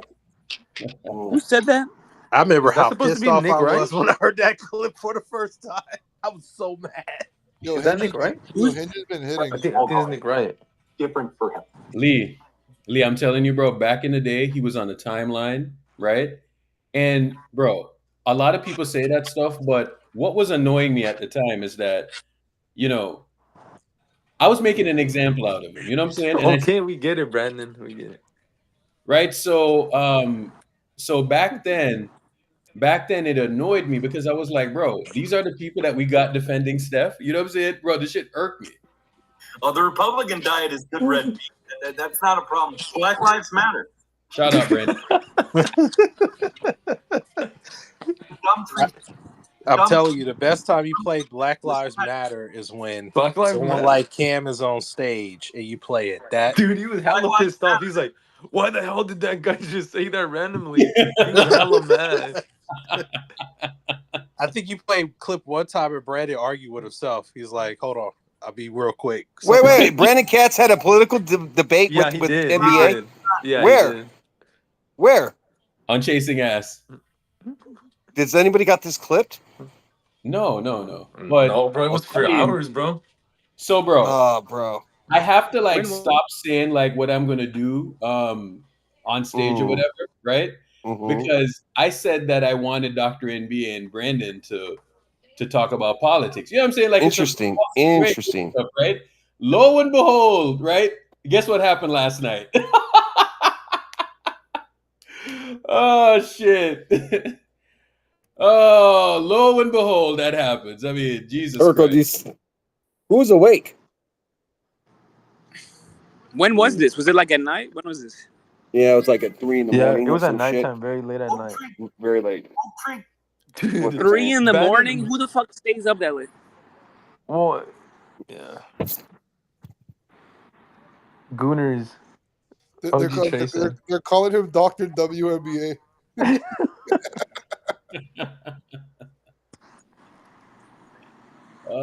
Matt, how pissed will you be when you guys lose tonight, man?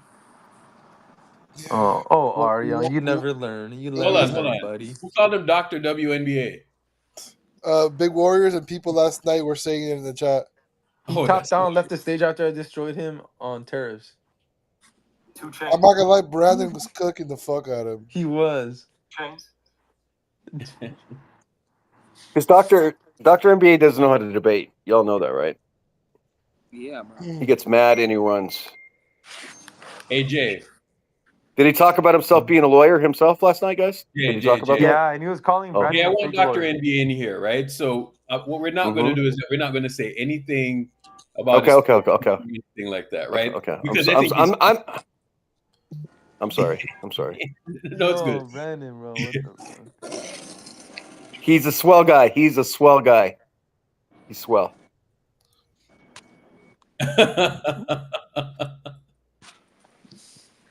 Corner boy, that is so accurate, bro. Oh my god.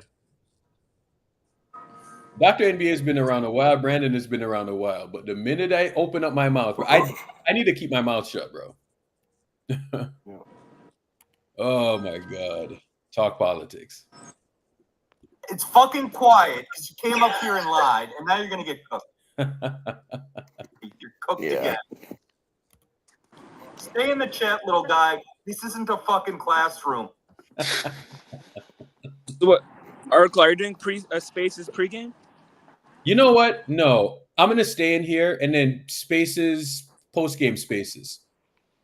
Okay. I'm gonna stay in here. I realize like the pregame, we don't need to do a pregame, bro. Like people know what the fuck we are anyway. So I'm gonna stay in here and we just stay on here and we stay on Space Gang Lakers as well. So Matt, what time are you gonna start up? Are you starting up like I'll start up for the OKC game for all the VIPs, but I'm gonna be popping up in here a little bit to troll a little bit. So we're just gonna be concurrent for the two games, right? Yeah, just because people are gonna complain for the VIP, so yeah. Okay. All right. So Netflix is looking to acquire Warner Brothers. Really?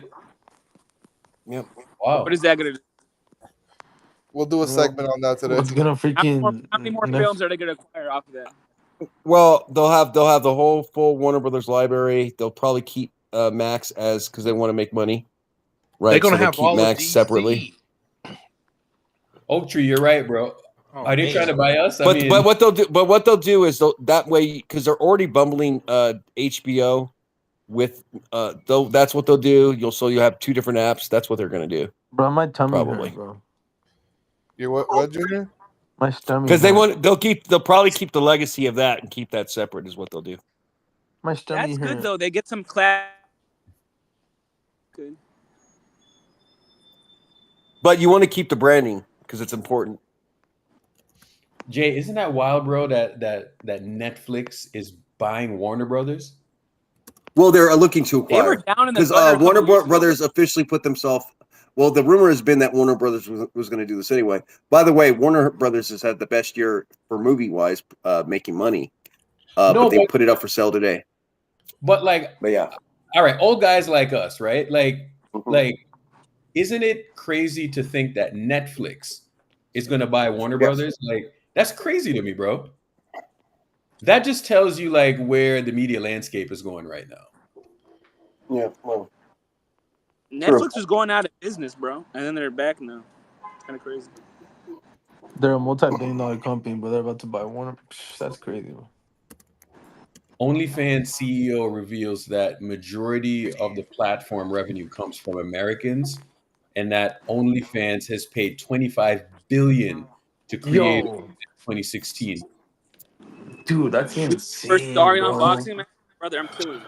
She also stated that people don't want AI generated content and that AI can't replace human created content.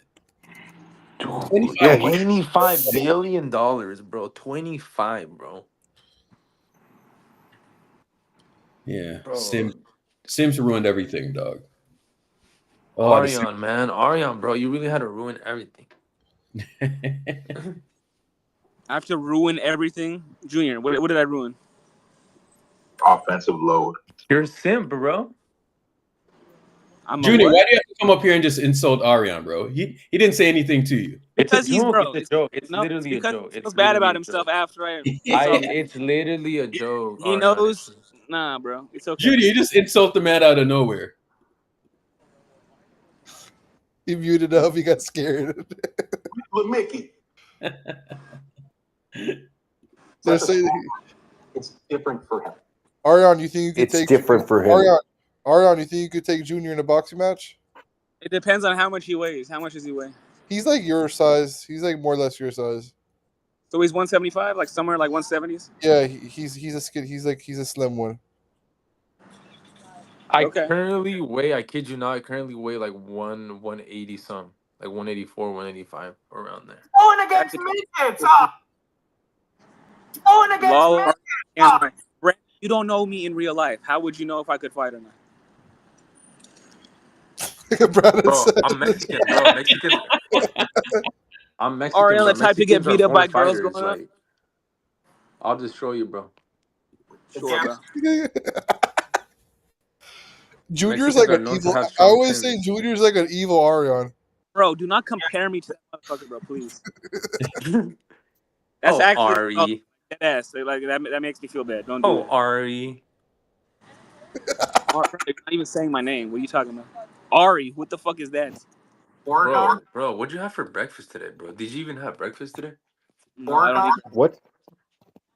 Are you fast or what? No, I just my first meal of the day is lunch. Yeah, so you fast. I guess so. Gap's too big. Hey, yo. You better not lose tonight. Dude, clear your throat. What the fuck was that? I know I was choking on your mother's breast milk. But listen to me.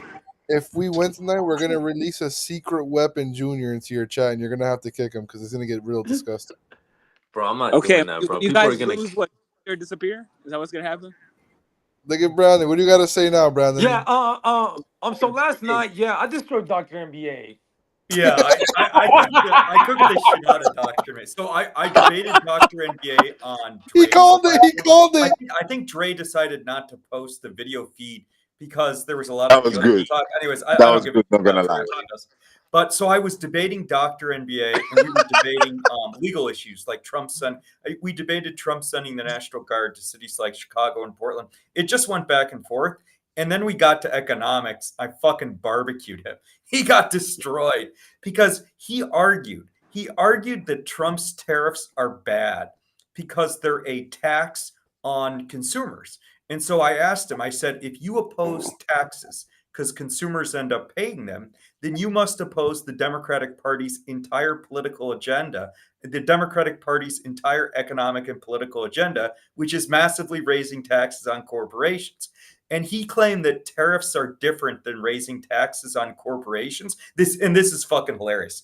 He claimed that tariffs are a direct tax on consumers. So if you raise taxes on corporations, that's an indirect tax. He argued that tariffs are a direct tax on consumers, not an indirect one, which is it's just the dumbest thing I've ever heard. So I literally I cooked him, and after I was done cooking him, he ran into the chat. He immediately said he had a call. He couldn't stay on stage. The bitch put his tail between his legs. He ran faster than Joe Biden after the senile motherfucker got cooked in the first debate. I barbecued that motherfucker. He left. He ran off stage. He will never come on and debate me here or anywhere else. The debate on YouTube. The libtards fold. Brandon, why do you go, Brandon? I was hearing some of it. You did cook him, I gotta lie. Hey, Matt, what did I tell you? Bro, Brandon, once we put up a challenge for Brandon, right? Brandon was in the chat and he was listening and he was sharpening it. He would do the research.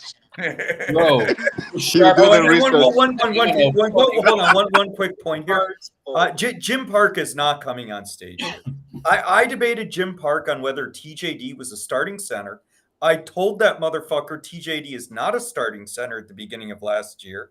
He hasn't come on to debate since then. All Jim Park does is make videos with absurd and dumb takes. I don't even like Steve Kerr, but all he does is blame Steve Kerr for every problem on Golden State. He thinks that Guy Santos should be starting. He thinks that TJD should be starting. He can't debate or talk basketball. That bitch will never come on stage and debate. He'll never debate anybody. Brandon, so in your whole life, you've never lost a debate? you always ask me that question. Bro, just be honest with us. Have you lost a debate or not, bro? I've said there are times people have muted me, and there are times I've been muted. Oh my god! Someone suck off Kerr as much. I've never seen someone suck off Kerr as much. Hey, Brandon. Oh, it's trophy mentality. You lost Wait, your hold on. debate. Trophy mentality, man. Hey, Brandon. Josh Allen. Hey, Brandon. Josh Allen looked funny in the light. Come on, It's trophy mentality. What's going on? Hey, somebody clip that. What's going on? Wait, hold on. I want to get a trophy mentality rap song before we get into a debate here. Don't worry. I'm open the tracks just for you. Hold on, wait. The tracks. Why did you pull your videos? Hey, tag me in, Bruce. You know why? Because Matt like boys. I don't like boys. What the fuck? I can't really identify with Matt. What the fuck did I do? 2 Chainz. No, you like boys, bro. I'm not on what you on. Anyways, look, You as like I said, I muchachos. own it You when like a player I like plays badly. Josh You like Allen what? had a bad game. Josh said Allen like does not have boys. weapons, but Josh Allen is the best quarterback in the league. He had a bad game. Hey, Brandon, He had a bad game. Brandon, and no need you to know go what? on a He's gotta no play need better. to go on a tangent, Brandon. No need to go on a tangent. You were just admitting to have losing a debate, right? I just wanted to reassure you that you was What debate did wrong he about lose? Josh Allen. That's What's up, Cam? No, I'm not wrong. He's Josh Black Allen was Lives better than Matter. Mahomes. Josh Allen's been better. Are we Josh doing Allen, Josh Allen Josh Allen's of what? been better than Patrick Mahomes. No, that's over it. That's 3 all I years. wanted to say, Jay. Still I didn't come better. up here to derail. I just wanted to confirm what Brandon was saying. Right. That's all. What I said is Josh Allen's the best quarterback in the league. He's been the best quarterback. Right, for and you've been 2 years. hiding ever since. You've been hiding ever since. Appreciate He you, has Brandon. been hiding. He has been hiding. You've been hiding. Wait. Just because I'm going to drop here, he's accusing me of hiding when he literally deleted all his videos because he had to hide his You content. were hiding, Brandon. You was hiding, bro. No. You know the reason why. Brandon, you've been hiding, bro. Brandon, you've been hiding, Hold on, Brandon. The difference between me and you, right? That content stayed up there because I could care less about it. Matt is weird. Matt likes to not only zoom in on your profile picture, which is weird, right? Matt wants to I'm over here in the crib minding my business. People are adding me because Matt is being, I ain't gonna say what he's being on playback, but he's just being different, if that makes sense. So because he's being different, I'm going to take it down because I think that's weird. I don't like boys. I don't have a problem with nobody they like boys as a boy, but I don't. You feel what I'm saying? So What are we talking about? you know what we're talking about, Jay. We were supporting your content. No, I don't want you to support my content, Matt. What if you've never heard me promote myself at all in any of these playbacks? So why would you promote something for me? Like I'm looking for a handout. I keep telling you, me and you are two different people in real life. Like I troll and I joke, but come on, man, I don't like boys, man. Like legit, I don't. You know what I'm saying? That's all I just want to get a point out. Yeah, you don't got to know where it's going. I'm just making that clear so Matt understands that I don't like men. Simple. All right, bro. All right. Love you. Damn, bro, he didn't say it back, Matt. He didn't say it back. He left. I said love you. Matt, wait, Matt, did you say that he liked boys? Is that what you said, Matt?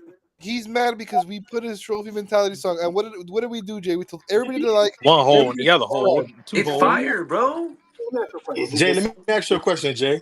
Jay, let me ask you a question. Let's say you're on vacation, right? Bruce. Let's say you're on Junior, nobody likes you. Matt, Jay, let me ask you a question. Let's say you're on vacation. I'm listening. Jay, let's say you're on vacation, right? Or you out walking your dog and somebody's adding you. You have nothing to do with the conversation they're adding you for. And then now look at what they're doing. Not only are they zooming in on your profile picture, they're zooming in on tweets of you tweeting other people who don't even have any mutuals as them. That's weird. You know what I'm saying? Like, I'm not going to say the words. By the way, I've talked to Matt about doing this. There's words that they're very expletive, Jay. Again, I don't do certain things. I'm a grown man. I'm 36 years old, bro. I don't play with boys. You feel me? I don't play with boys. Junior, me and you are true. Junior, you're not from the same cloth as me, Junior. So we don't even need to talk about anything. Bro, I'm just making a quick point. No, you don't got, listen. You don't have to explain yourself to me, G. Me and you, we don't even know each other, bro. I'm from California. Right, which makes sense. I'm on the East Coast. We don't even got to rap. I'm just confirming something for Brandon Katz. That Brandon Katz was hiring.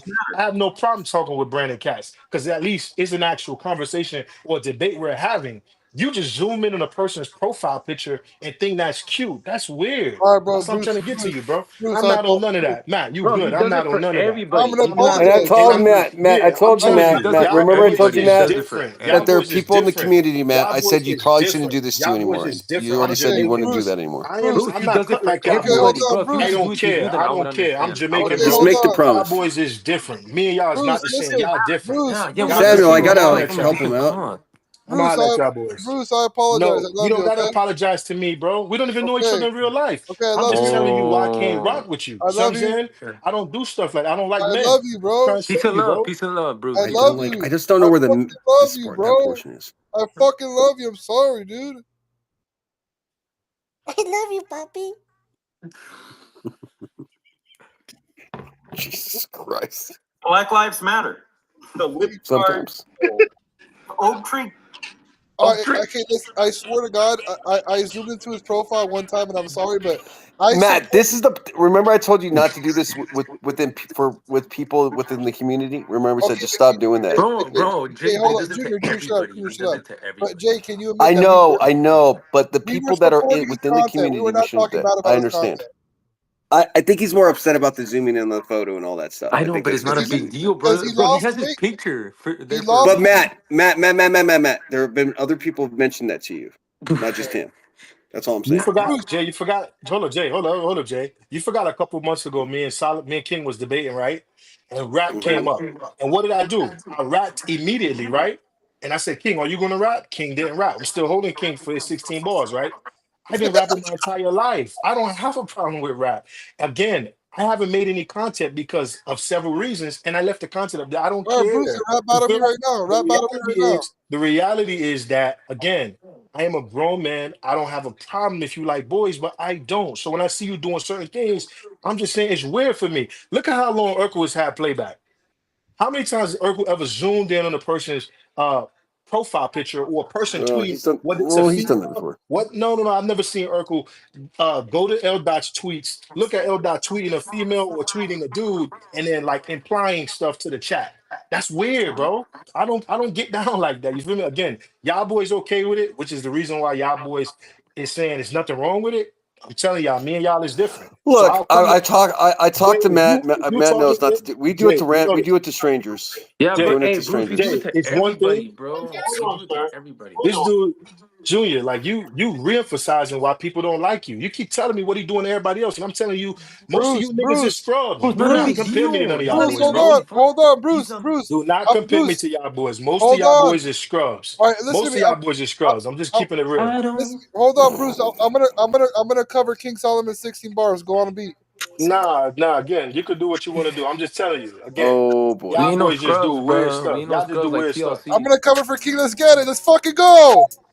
Don't run, bitch. Yeah, I'll let y'all boys when the freak show turn off. Woo! Bumper clock. Woo! Woo! Woo! Woo! Woo! Woo! Bro, what kind of freaking Anyways, elementary what's ass happening beat right is now? this, bro? This is some whack ass beat. where's Matt? Okay, all right. Why am Anyways, I don't know. I'm not sure. I'm not sure what just Stop happened. fucking spotlighting him, bro. Jesus fucking Christ. Who's fucking spotlighting him? Bro? I don't know, bro. Hey, Irk, Jesus Christ. we got a Oh, we got cut. Oh, we got a we got fellow a Clutch gentleman King from the past. impersonation. Yes, sir. Let's go. Let's go. All my Let's go. Clutch niggas in this bitch. Big What's good, man? Fazo. What's up, my Big brother? What's Faze, up, what it Faison? do? What's What up, it brother? do? What it Good. do? Ain't shit, man. How y'all niggas living? New season. What's good with y'all boys? Chilling, bro. We ready. Yes, We sir. ready. Not Late bad. show. Late show. Hey, we some ass, man. I ain't even worried about it. Fuck the late show How right you feel about tonight, man?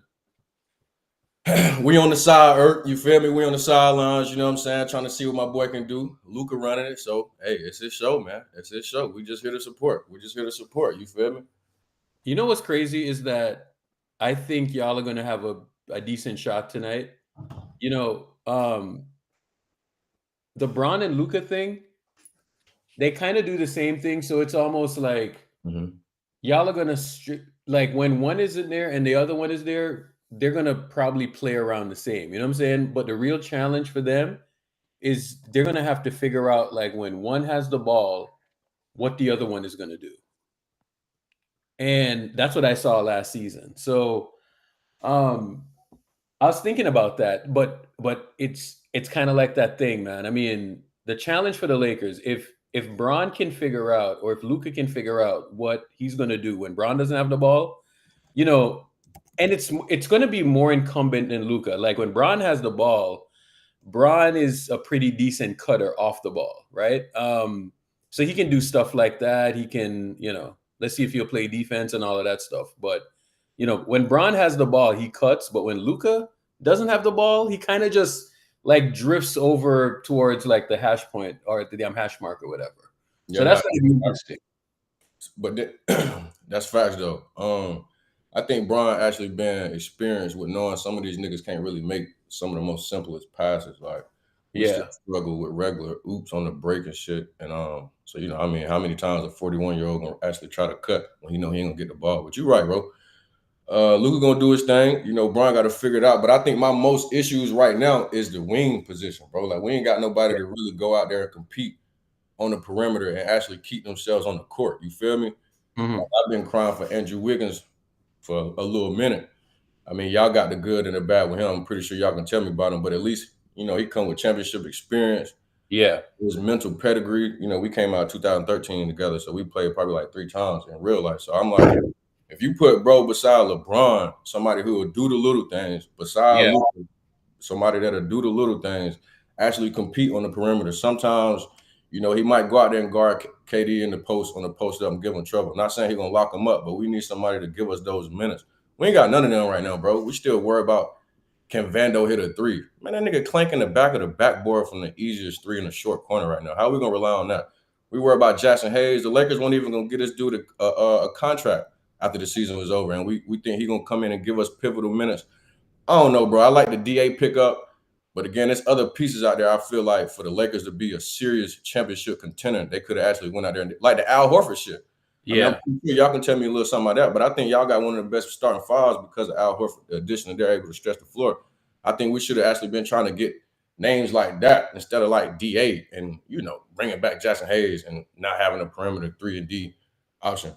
besides LeBron and Luka. That's why I love like different Laker perspectives, because our Laker guys are trying to tell me that, you know, DA is going to be amazing and all of this stuff. And it's like, bro, there's a reason why he went from the contract that he was at to the contract that he is now. You know what I'm saying? So like the problem with DA, man, he can get you buckets, right? Like he'll get you rebounds, he'll get you buckets or whatever. But the Lakers have more needs, and you've been saying a lot of what a lot of those needs are, right? And I think the Lakers, like last season, they had a pretty decent offense, but their defense was kind of like up and down all season long. So that's kind of where I think if y'all are going to be a good team and y'all are going to get to the next level, y'all have to be good defensively. And when you say Andrew Wiggins, you're telling me that you don't have a lot of confidence on the Lakers on the wings at point of attack, right? So definitely you need playmakers, or you need defensive playmakers in space, guys that can apply force and apply pressure. Right. And that's kind of how I see it. I mean, when you look at somebody like Wiggs, it would be amazing to get Wiggs, but Pat Riley is not in the business of helping LeBron James, right? Like in any form. So you might be paying a little bit of a tax, you know? Thing that save us, well, it don't save us, but it cook us, because y'all have a system, right? Like y'all split actions, and you know, just like y'all first options just coming up and down the court. A lot of guys not adjusted to that. I mean, it's a lot of regular ball faults that some of these kids don't learn at youth ages. So it's like simple back cuts. A lot of the guys in the NBA still struggle with that. So y'all regular offense, it still give people trouble. Our regular offense, we run in Luka pace, bro. And if it ain't Luka pace, it's LeBron pace. And I'm not saying they not lethal at what they do as far as playmaking on the ball, but I'm talking about pace right now. Once that game slowed down for us in the playoffs, and if Luka not gonna hit that 30-foot step back three, if Bron not gonna be able to turn that corner and make a play, bro, we was shit out of luck, and we was relying on Austin Reeves, who just wanted to play 82 games previous seasons to show he Iron Man, you know, shit like that. And they are main playmakers. So now you putting the ball in the hands and guys who we wanted to be 3-and-D guys who really can't even put the ball on the floor. So we were struggling in that area. I mean, we probably won one game out of the last 3 or 4, or 2 games out of the last 3 or 4 series in the past couple of years. So we got a lot of mental adjustments. I mean, we got JJ Redick coming in, you know, still new coach to me. It's his second year, but he's still a new coach to me. Like, we ran a small ball lineup the entire playoffs last year. He still got an adjustment to get over. You know what I'm saying? My fault. My main issue though, gang, and I'm gonna bring it back to you. Like, yeah, I want the purple gold to be successful. I mean, Bron, my favorite player. Why wouldn't I want the team to be successful? But I got to look at the holes on the team to actually think, you know, or actually scale where the hell I think we could be. Last year, bro, I was a huge person to criticize Luka on his defense. And I'm a Luka fan, but a lot of the homies was getting on me like offense this, offense that. And I know a lot of niggas in the chat know I get on Curry, but bro, I don't let Curry float a little bit lately because my nigga actually guard the past couple years.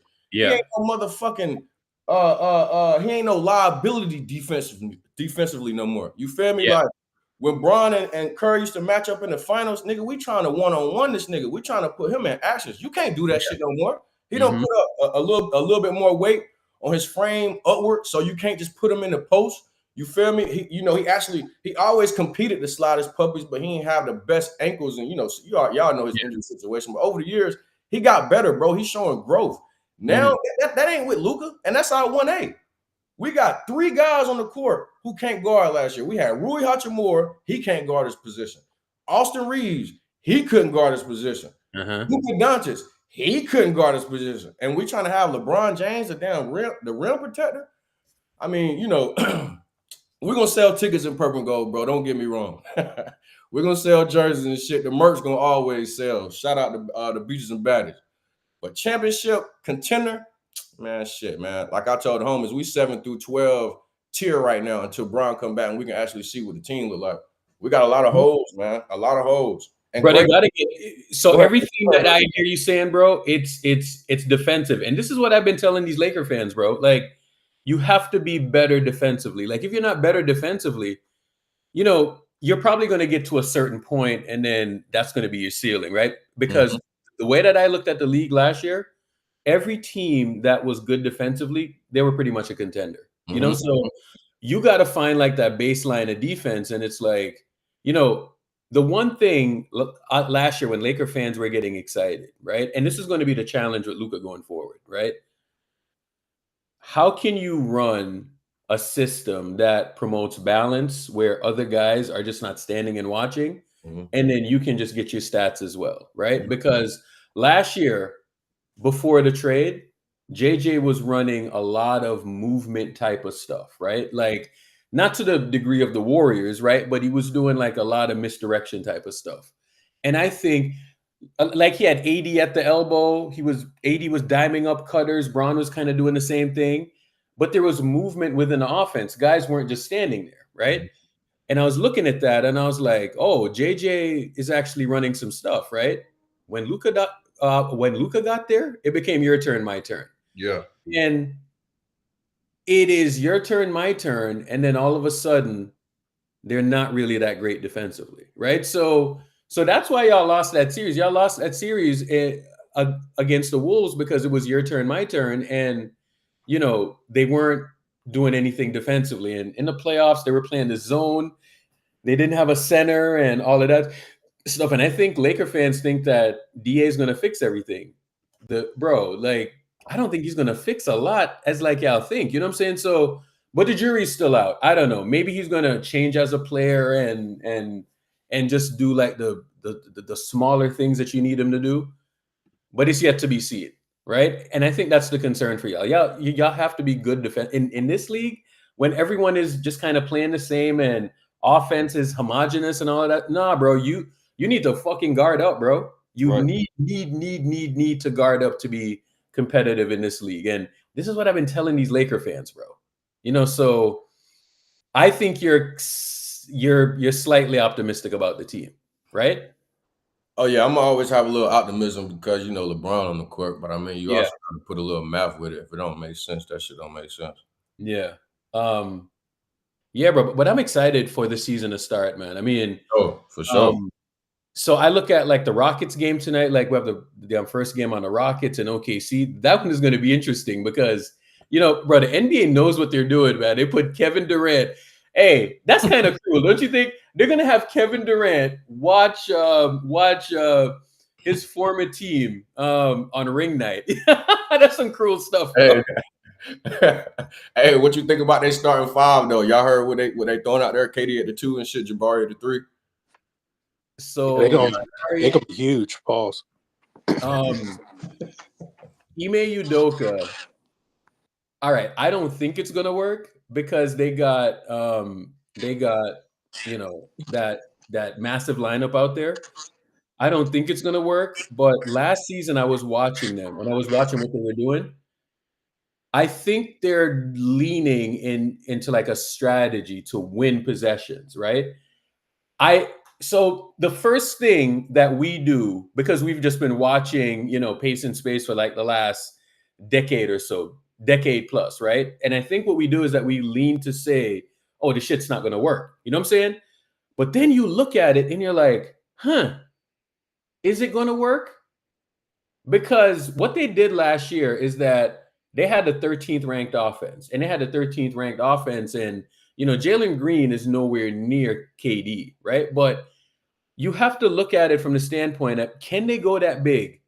And can they have a competent offense? Can they, if they stay that big and they're like a middle of the pack offense, they're going to win a lot of fucking games, bro. If they're league average, right? So say, I think league average last year was like 114 points per 100 possession, right? If they are right at league average, they're going to be a really, really good team. That's all they need to do, bro. They just need to be slightly above league average on offense, because if they're doing that, I know they're going to be good defensively. But the lineup that they want to throw out there, bro, like if they throw it out there and it works, I think Ime Udoka should win Coach of the Year, because he's been doing something that I think the rest of the league has been trying for maybe about 6 or 7 years. The league has been trying to go big, but they could not figure out how to go big, but yet have like a competent offense. The Rockets had a 13th ranked offense last year, right? And they shot the ball probably bottom, like bottom 4 last year, right? So they didn't shoot the ball well, but somehow they had the 13th ranked offense, and they did that because they were just winning possessions left, right, and center, right? So they were playing the possession game, and they got extra possessions, and they were turning defense into offense. They were right, so they were doing a lot of that stuff, and they probably have maybe a top 5 defensive player in the league, right? In Thompson, right? So they were doing a lot of that stuff. They were defensive, they were tough. I mean, I remember the first game that we played against them, right? We went up big against them, right? We went up by like 25. And I literally watched them just create defense into offense like that entire second half. And then the game ended up going into overtime, right? But you watch how they were doing it, bro. They were doing a lot of that stuff. So it's going to be interesting to watch the Rockets. OKC, I think they're going to do right around the same thing that they did last year. They're just going to be more confident because they won a championship. But having KD watch the ring ceremony is kind of hilarious. Lakers Warriors, it's about to be a fucking zoo later. You know what I'm saying? It's always a zoo. You're going to have people jump from room to room to room, and we're going to be talking shit. The post-game spaces, it's going to be a movie again, right? Because if we lose, there's going to be a ton of people trying to fry us in spaces. So it's always exciting. Bro, I was thinking about this, right? Like, we probably have, this is like the only... They try to, boost up, rivalries or whatever. This is, the only rivalry, man. Yeah. There's not really any rivalries left. Where the fan bases really care. Yep. Which one you calling a serious rival? Or the Warriors? And I think us and the Lakers is like a real, like honestly, and I'm just judging it because we do this every game basically, right? We beat you every time. But you didn't beat us last season. Last game, every elimination game we beat you when it matters. What elimination game? Playing in playoffs. We've played one time, bro. Playing. Stop it, bro. There's a fake rivalry. Y'all were like a championship team that year. Y'all y'all had everything that year. Stop. If Steph's the greatest ever, he was on the court. Doesn't matter. You got to put your dick on the table. You said it. Matt, in 2022, y'all were supposed to win the championship, and it didn't go so well, my guy. So y'all got Luka, and now y'all have Bron. But my guy is here telling y'all, Matt, he's pretty much telling y'all what I was telling y'all the entire summer, bro. Well, we've been saying the whole summer. He said the whole summer. Yeah, we need a wing. I've been said that we're not true title contenders unless we get a wing, and you're not true anything unless you get a guy who doesn't get 0 rebounds and flinch at the boards. I mean, we do need a wing. I mean, I think I've been talking about that quite a bit. Who's gonna have more rebounds? I think Fazo did a really good job of explaining that. I think so out of the Warriors and the Lakers, who do you think is going to be the better defensive team? The first 15 games, down show the Warriors. Until LeBron comes back, y'all. Yeah, and I don't think either team's going to be in the top 10, Urkel, if you're going to be honest with you, bro. I want to ask Urkel, who's going to have more rebounds today, Horford or JFK?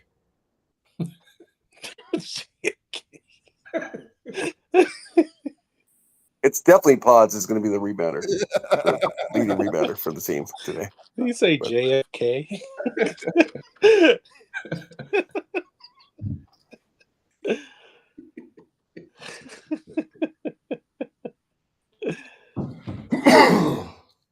Let me add. I didn't know y'all got the Lakers space in here. Let me add that, Irk. Huh? Yeah, we got that too. We got a Lakers playback now too, Fazo. Yeah. I'm about to add that. We haven't got a Laker room. Space Gang Lakers. I'm in there. I'm adding that too, brother. Yeah, appreciate you. Good to hear from you, Fazo, man. How you doing, man? Fazo, do you still do on pregame spaces or no?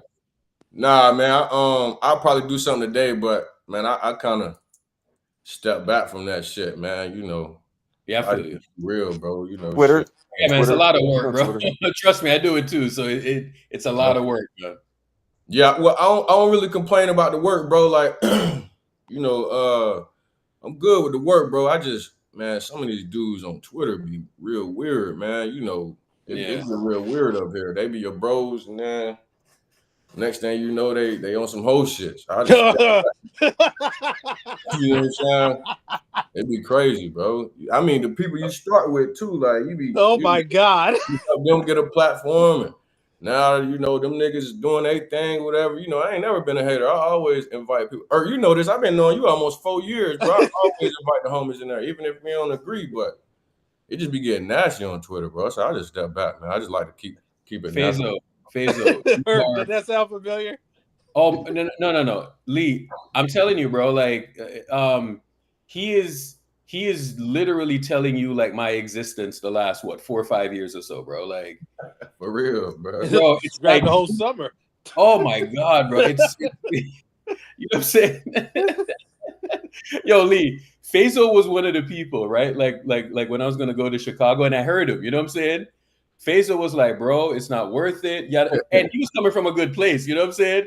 Yeah. But he didn't understand that I needed to do that, bro, because you cannot have somebody talk crazy on your name like that, bro. Like, not like that, dog. And it went like how I thought it would have gone. But Faisal was in my he DM'd me and he was like, bro, it don't make no sense. You know what I'm saying? Like, I know how this shit can go down. I was like, nah, bro, be fine, man.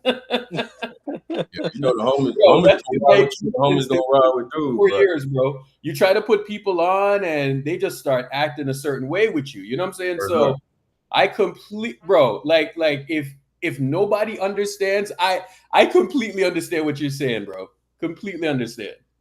And then it don't even be having to go as far as, you know, she like, bro, in my opinion, you know, all the homies agree to disagree, but yeah. I mean, the professionals do it perfect until it go left. Like, they clearly give Stephen A. or whoever, we just gonna use First Take. Like, they clearly give him the take, and then all y'all got to defend the opposite side. It's like, bro, y'all can be a Warriors fan base, you can be a New York fan base. I come in there to talk my shit, but I don't come in there to you feel me? I ain't trying to buy no damn tickets to pull up at nobody in my house to keep that shit all the way gangster, bro. Like, yeah, man. You know, I be talking my shit, but I ain't never trying to, you know, I ain't trying to go too far as niggas' mamas get shot, cribs getting shot up and shit. Like, we talking hoops, bro. You get what I'm saying? If you can't go to the other side and understand what that man truly trying to say to you, regardless if you agree or not, you know what I'm saying? You got to understand what he's trying to pop off. If that's your bro, you should be able to hear what he's saying. That don't mean you got to feel what he's saying and agree, but you got to at least be able to hear, bro. You get what I'm saying? I think too many niggas hear, like you were saying. They get engagement and shit, and it's like, bro, the hoopers, and it's back on you, or I don't mean to cut you off, bro. I'm a hooper, bro. You know what I'm saying? Like, I don't hoop no more, but I came up real life hooping. Like, my name and my video still on YouTube. I came up with high school All-Americans and shit. I'm not saying I'm better than anybody. What I'm saying is I'm used to engagement, brother. You get what I'm saying? Some of these niggas that's not used to engagement, they finally get a little engagement. And they switch up on the homies. It's like, damn, bro, you ain't never had no shorty. Ain't no bad bitch ever told you look good before. You ready? Goddamn bad. You summed it up perfectly, bro. You summed it up perfectly. I've been knowing you 2, 3, 4 years. You see shorty one damn space, you ready to trip on the homies. Goddamn. Yeah, exactly, bro. That's all I do, though, man. No, bro. You are saying my existence, bro. Like, there's just so many people that, you know what I'm saying? And I think like they saw like, oh, like, why does, you know what I'm saying? And it's like, come on, bro. Like, we're just in here talking hoops. And, you know, for me personally, bro, you see like when the money got involved, dog, like that's when it got wicked. You know what I'm saying? And I'm the type of person, bro, where if I'm eating, I want other people to eat as well. You know what I'm saying? So I was trying to put people on, bro. And it like it just showed you like how greed and all of that stuff got involved, bro. It was wicked, man. So now we're just over here, bro, and we just chilling and we just kind of BSing. You know what I'm saying? So that's what it's about at the end of the day. You know what I'm saying? So but bro, I remember like in the early days when Spaces was going on, man, and it was a war zone. You know what I'm saying? Because it was new. You know what I'm saying? And it was a lot of fun back then. You know, so it's still fun. You know, but it's just different now. You know, it's different, bro.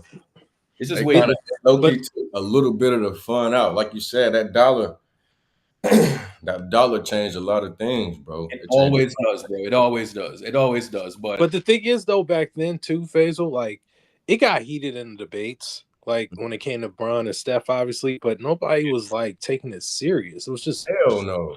It was just basketball discourse. That's it. That's a fact, brother. That's a fact. And I ain't even know Erk at first, brother. But I got introduced to the nigga between another mutual homie.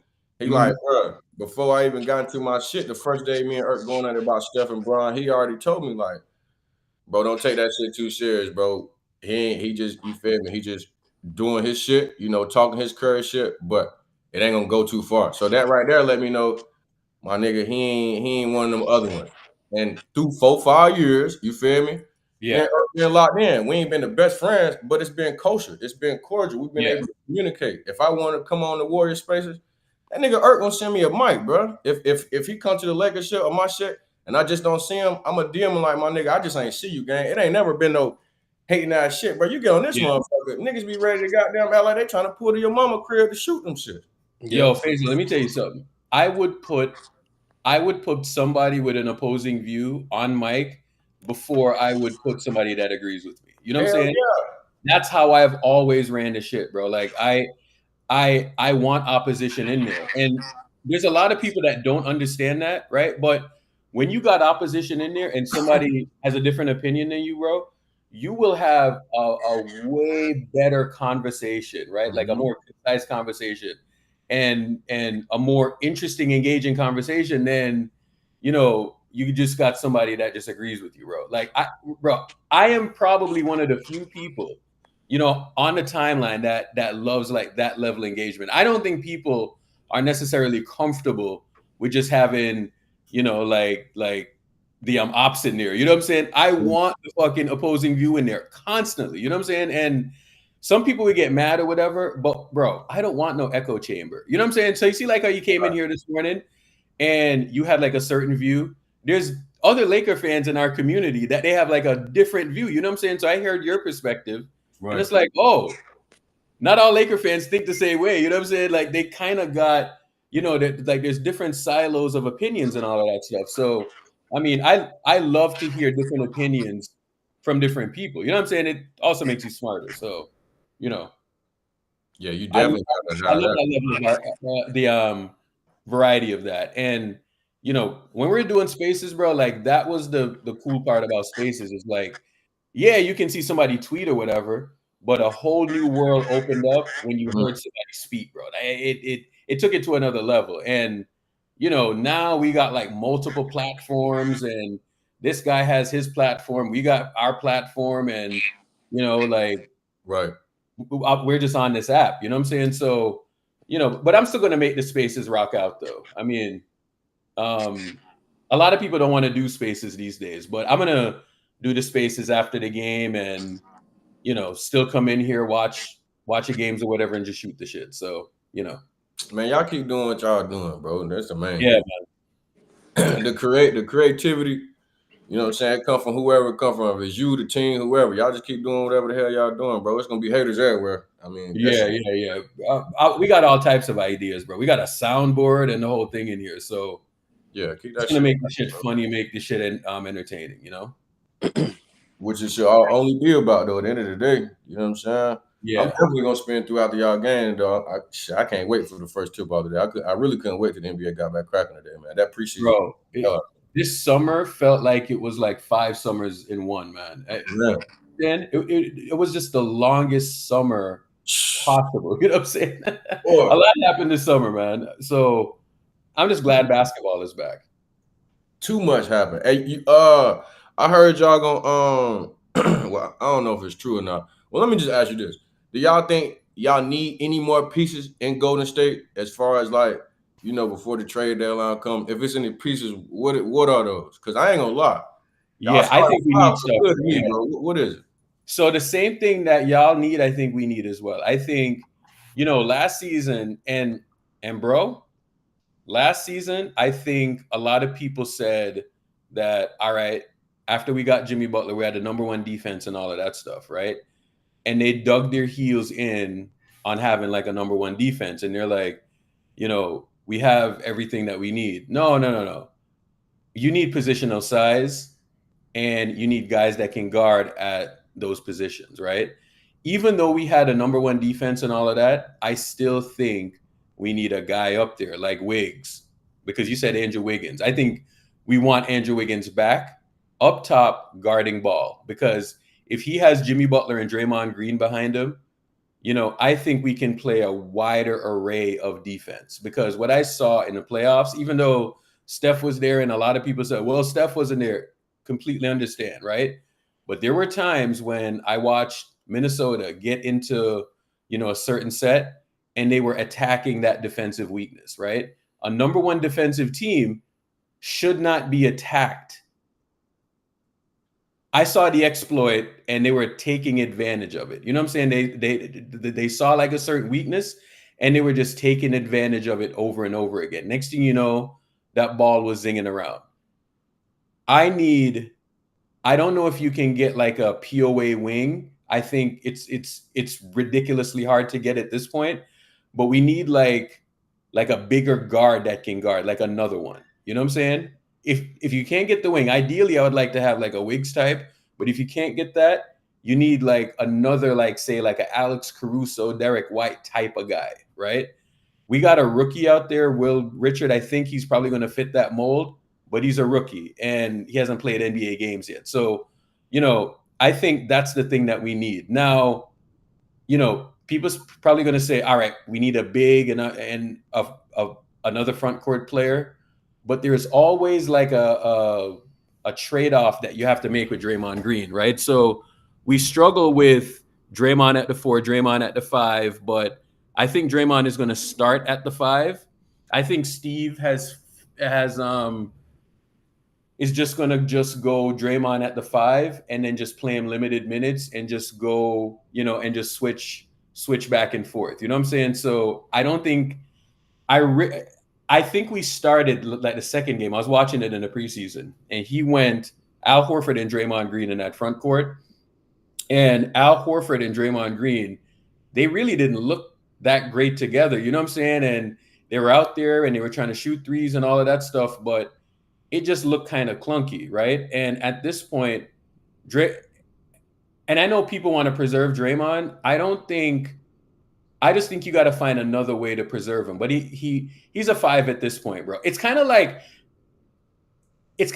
when y'all had Anthony Davis and AD didn't want to play the 5. He wanted to play the 4.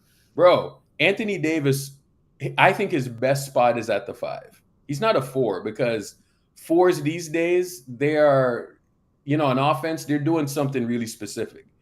And if AD is going to be at the 4, he needs to be, you know, a more dynamic, you know, offensive player at the 4. You can't just be like jacking up mid-range shots and you're not getting, you know, quality possessions and quality passes out of it. And that's a lot of what I saw with the Lakers. When JJ was putting him at the elbow and all of that, he was getting quality stuff. So our problem with Draymond is very similar to the same problem that y'all have with AD. The difference with AD is that AD is just a more capable offensive player than Draymond, scoring the ball at least. Playmaking, Draymond, I think, has the edge on him playmaking wise. But outside of that, we need more. The other thing that we need is we need more shooting, right? We need movement shooting. When we lost Klay Thompson, we were watching a video this morning.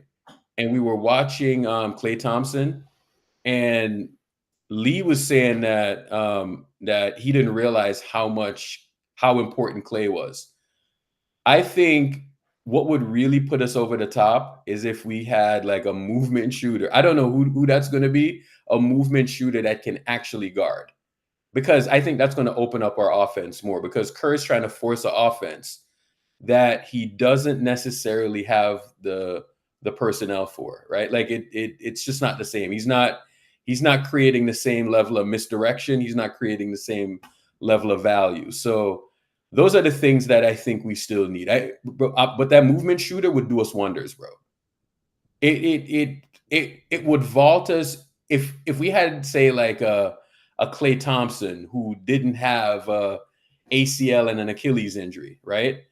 And we had, say, Steph, Jimmy, and Klay that wasn't compromised, our team would be cooking, even at an advanced age right now, because Jimmy Butler is like Draymond Green, but he can actually score, So they tried to to patchwork it with Buddy Hield, but Buddy Hield isn't that great defensively. So, I still think if you're asking me what the upgrades would be, those are the upgrades that I see. Kurt, what you feel like for a Quentin Grimes then?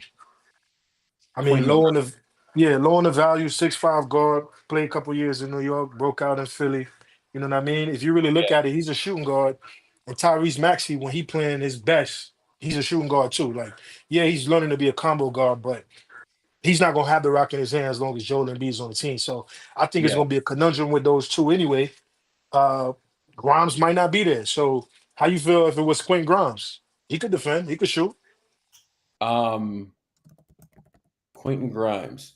Bruce, that's actually a good suggestion, but it's when we talk about moves now, that's a really good fit, but it's almost like when you talk about a move, you also have to talk about the context of the contract. You know what I'm saying? If you get him, Bruce, you're going to have to pay him. You know what I'm saying? And that's going to be the interesting part. So I think when you look at the moves that the Warriors have made, right? The Warriors are trying to they're trying to hit a home run in the trenches, basically. They're looking in the trenches. They're trying to get a Will Richard in the second round. They're trying to get this guy, right? So getting guys like that, and you saw with Grimes this summer, right?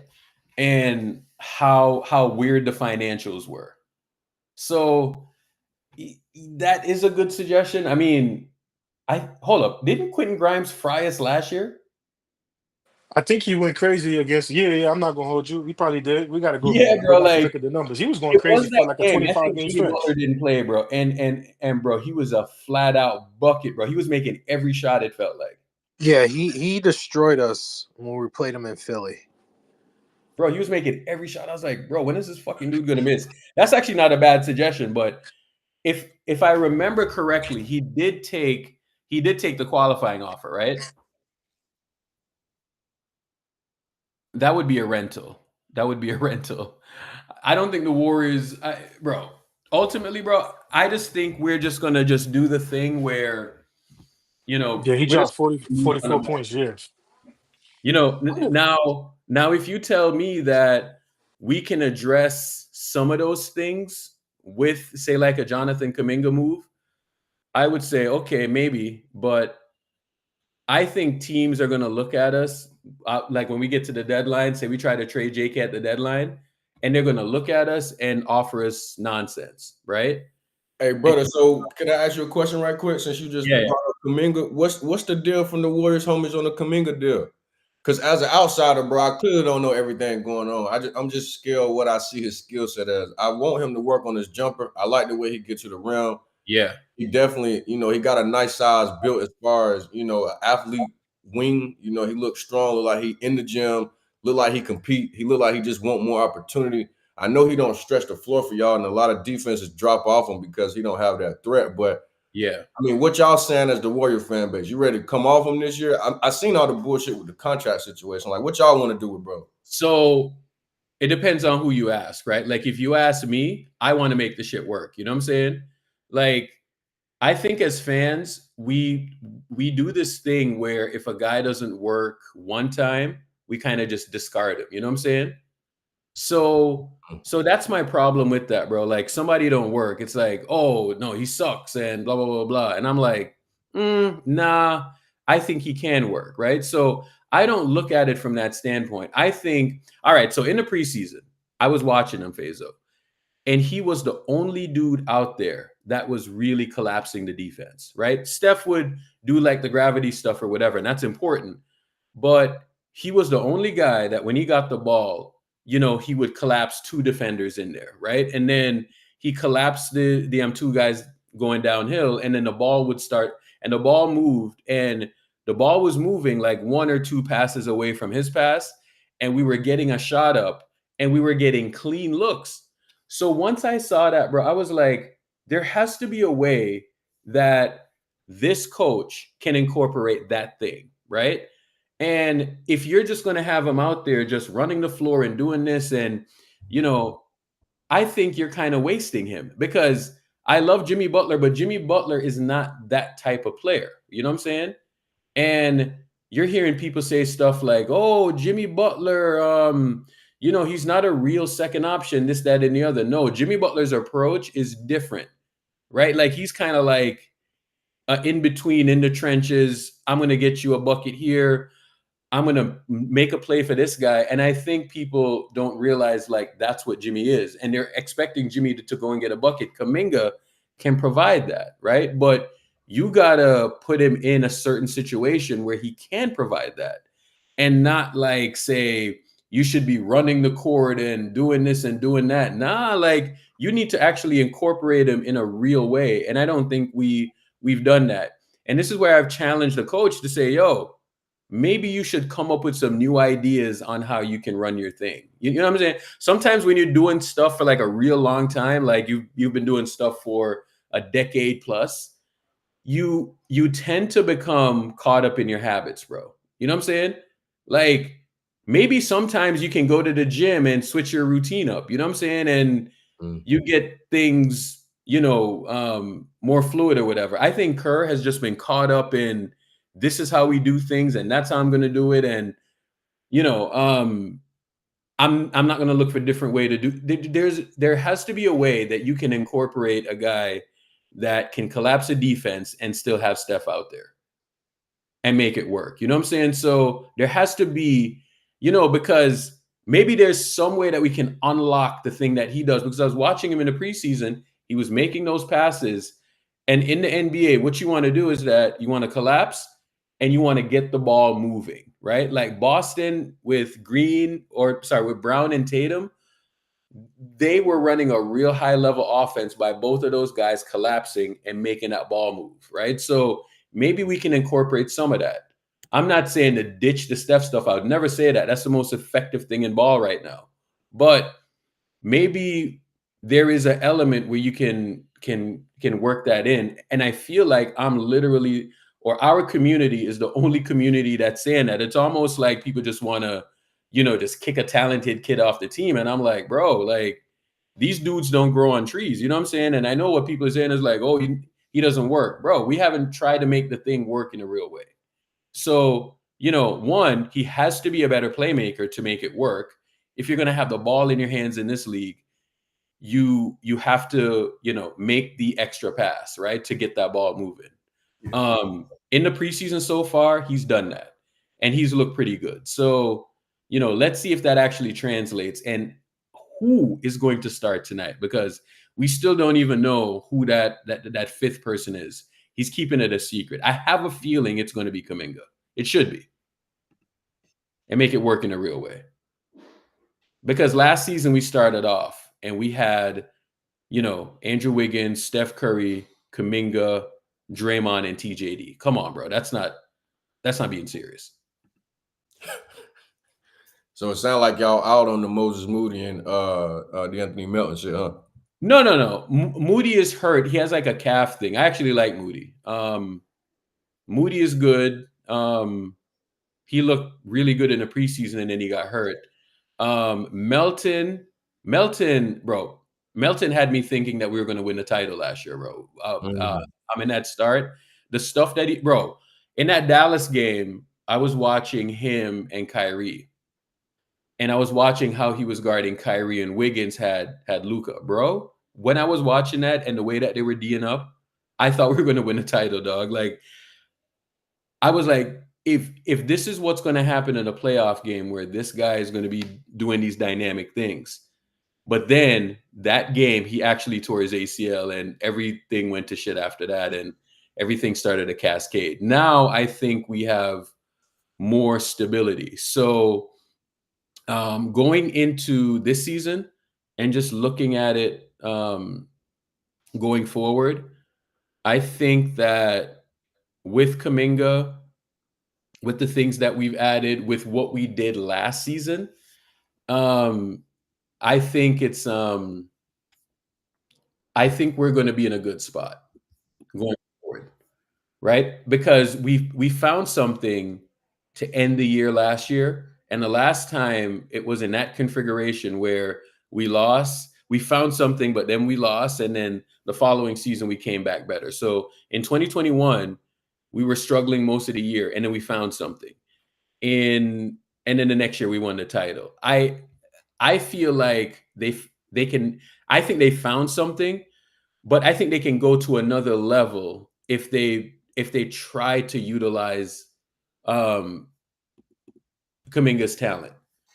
That is kind of what I'm hoping for, bro. But a lot of people are just out on him, saying this, that, and the other, and they're throwing in the towel. Like what I saw in the preseason and the way that he was collapsing, I don't think they can afford to do what people say. But that's just me. Yeah, I think I'm high on Kuminga, man. I like that dude game. Well, I like what he projected as. I think he could be a real star. I think if going off your point, I think if the Warriors do find a way to unlock, the offense of Kuminga, that'll allow some of y'all older vet guys like Draymond to get through the season because they're gonna be laying off his ass like Rondo. I mean, shit. And Dre, my nigga, that's my favorite Warrior, but they're gonna lay off Dre. I think it's gonna open up the game for Al Horford. If you can keep Al Horford less, doing less things, just sitting out there at the three and just cleaning up, doing dirty work, that's better for y'all too. Keeping Jimmy Butler from having to do so much offensive work as far as responsibility. I mean, Kuminga just getting downhill and, like you said, kicking it out. And the Warriors, to me, the best passing team as far as on the string. So it's gonna get to the open guy. That's not a problem. But I think just unlocking Kuminga bring a lot of easier opportunities for the rest of the teammates. Because I'm looking at Draymond over the summer, bro. Yeah. This is my clutch nigga. Don't get me wrong. Somebody correct me if I'm wrong. Have this nigga ever been airballing like this, bro? What the hell? Every time I see that nigga shooting, that shit like 8 feet short from the rim, bro. Hazel, I was watching him shoot that shit, bro, and it's almost like somebody took a shotgun and shot me in the chest, bro. Because, last season I'm like, shit, Steph got hurt. We had to sprint to the finish, and then I'm just watching him and I'm like, bro, sometimes I've been watching basketball a long time, bro. And sometimes there is that year, right? There is a year. It doesn't happen gradually. It happens swift. You know what I'm saying? So sometimes you just have a dude, the 1 year he's playing great, and the next year, for whatever reason, he just falls off of a cliff. You know what I'm saying? Like 1 year, I was watching Dirk, and Dirk looked like he was one of the best players of all time. You know what I'm saying? And then 1 year, he just fell off of a cliff, and he looked like he couldn't even move his feet. You know what I'm saying? I agree. So it's like, I just hope that's not the case where homie is just falling off of a cliff, So we'll see, though. We'll see where it goes. I'm a op. Wow, the fuck is Draymond your favorite player? Damn, bro, I can't like Draymond on the Warriors, bro. Ignore him, bro. I like my nigga Draymond, man. I like the edge players, the guys that play with a little energy, talk that shit. I like that, bro. You know what I'm saying? Yeah, bro, I'm telling you. So I think there's a certain level that this team can get to, and my hope is that they incorporate Kuminga and they just have like another weapon that they can just throw at teams. You know what I'm saying? Because, Jimmy Butler kind of fits within that. And the reason I like Butler so much is that he fits within that Steph dynamic, and he's kind of like the catalyst or he greases that wheel to make that machine run smoother. You know what I'm saying? But I think we need something else that's going to kind of push them like to that next level. I think there is going to be an athleticism problem this year, and I think he's going to help with that in a big way, right? But we just got to get him in the right frame of mind, because last season you could tell the contract stuff was weighing on his mind and he was kind of pressing, so hopefully, he got paid. There's some security there. And you know, I'm glad that he got paid too, because going in the year with like an $8 million contract and no security, it would have been more around the same. So now he got, you know, like 2 years essentially of security. So hopefully that will improve like his mindset, because I don't think he was playing from a position of any type of security last year. It's almost like he was playing scared. So, you know, I would try to have that dude.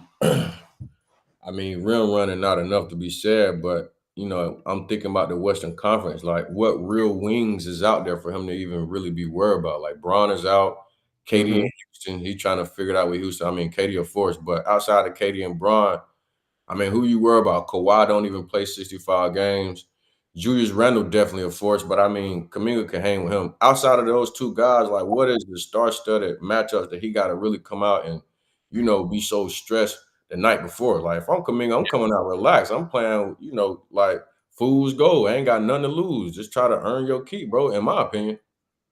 Physically, can't nobody so you see what you just said right there, bro? That is what I've been saying the entire time, because I'm like, bro, if you look at wings in this league, bro, and guys who are 6'7" and, you know, that can do shit with the ball, bro, there's actually not a lot of guys in the league. Like if I were just to show you like a list of guys who are 6'7", 6'8", right? These spots are being filled with guards, right? And bro, like when I hear people on the timeline talk, I was like, oh, they have the efficiency with 6'4" guards or 6'5" guards or whatever. And I'm like, but you don't have that elite level athlete out there, 6'7", 6'8", long arms that can be disruptive point of attack, you know, that can switch off, and, you know, you can throw them on a big and you can disrupt. You don't really have a lot of those guys out there. And it's like, I just don't want us to, you know, throw a 6'7" wing out the door, basically, because he couldn't, or you think he couldn't execute some system. You know what I'm saying? Like, nah, bro, you got to make the shit work, bro. You know, not everything is just going to be seamless. That's all I'm saying. I disagree on Kerr with that side too. I think which I'm not mad at. You got to know what you great at and stick to it, because a lot of us, you know, in life, shit, we be good at shit, but we can't stick to what keep us successful. You know, I think Kerr is he gold at knowing what allowed him to be one of the greatest coaches. He stuck with it. But I agree with what you're saying, brother, and it kind of show up in situations when y'all get a new player, or even like the USA situation with Jason Tatum.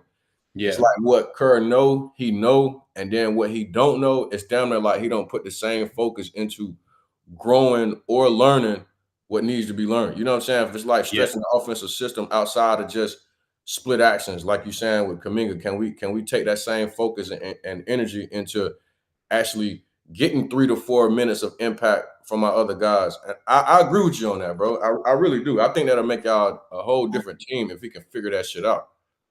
Where the hell you got the Warriors at 1 through 12 then? Who you got the top 1 through 6 in the West right now, brother, if you had to go the first 25 games? Who are you? Can you introduce yourself? Benjo, relax, bro. Oh boy.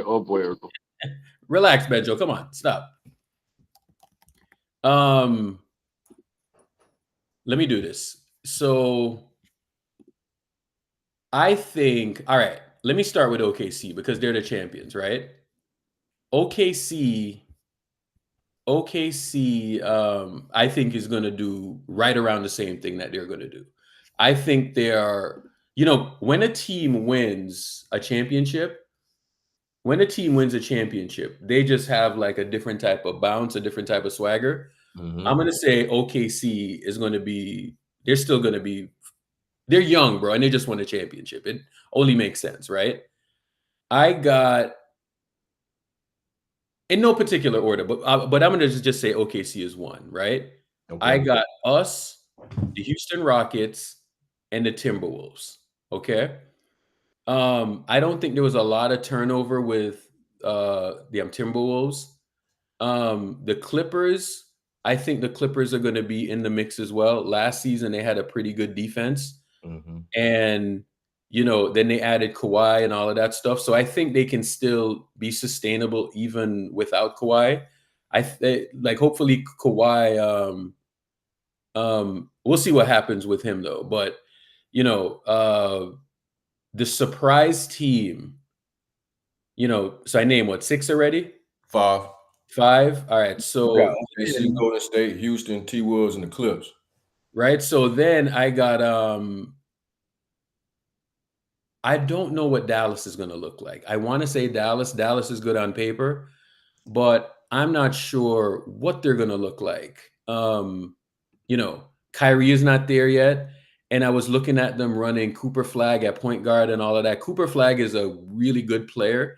I don't know that he's going to run an NBA offense right off the bat. Me either, bro. Right. So that's one thing. So Memphis, I probably have Memphis next.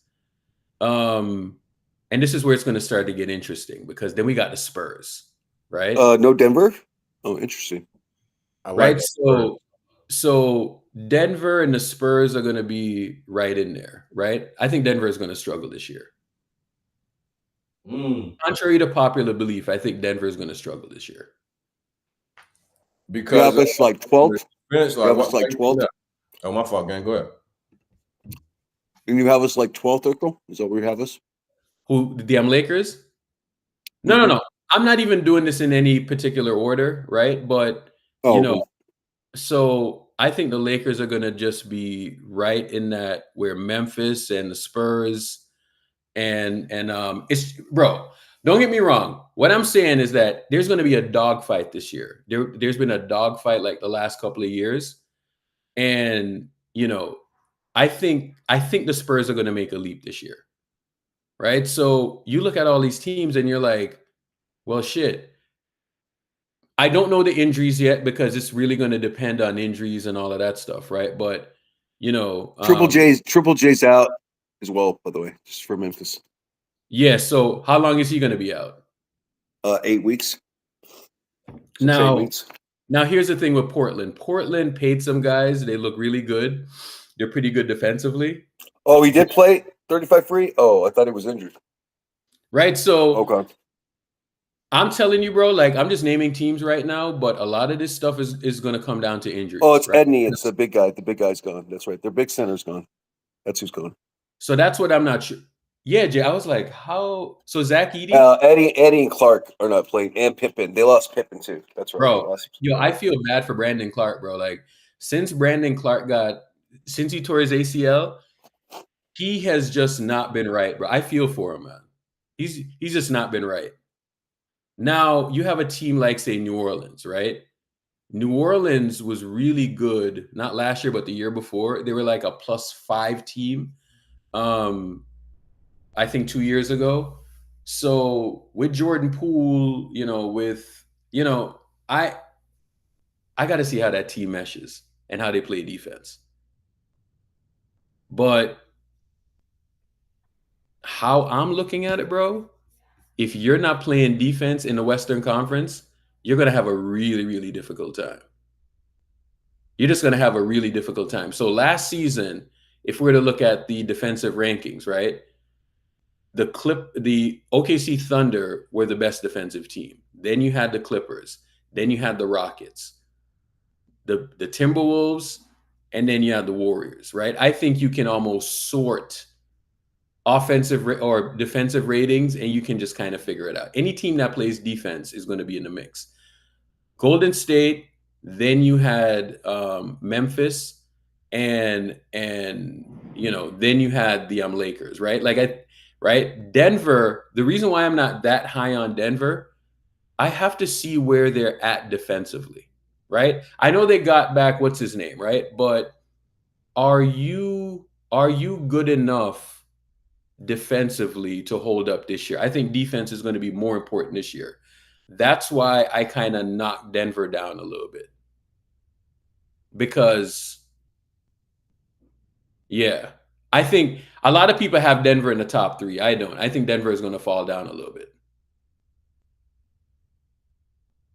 Yeah. Brandon, I'm doing this off of the top of my head. Give me a Bruce Brown pickup going to be like for them. Yeah, so the Bruce Brown thing might help. We got to see, though. But Denver, like, they made it seem like Cam Johnson was going to be like a massive upgrade from Michael Porter Jr. I got to see it. We'll see. Bruce Brown hasn't played basketball, meaningful basketball, in 2 years.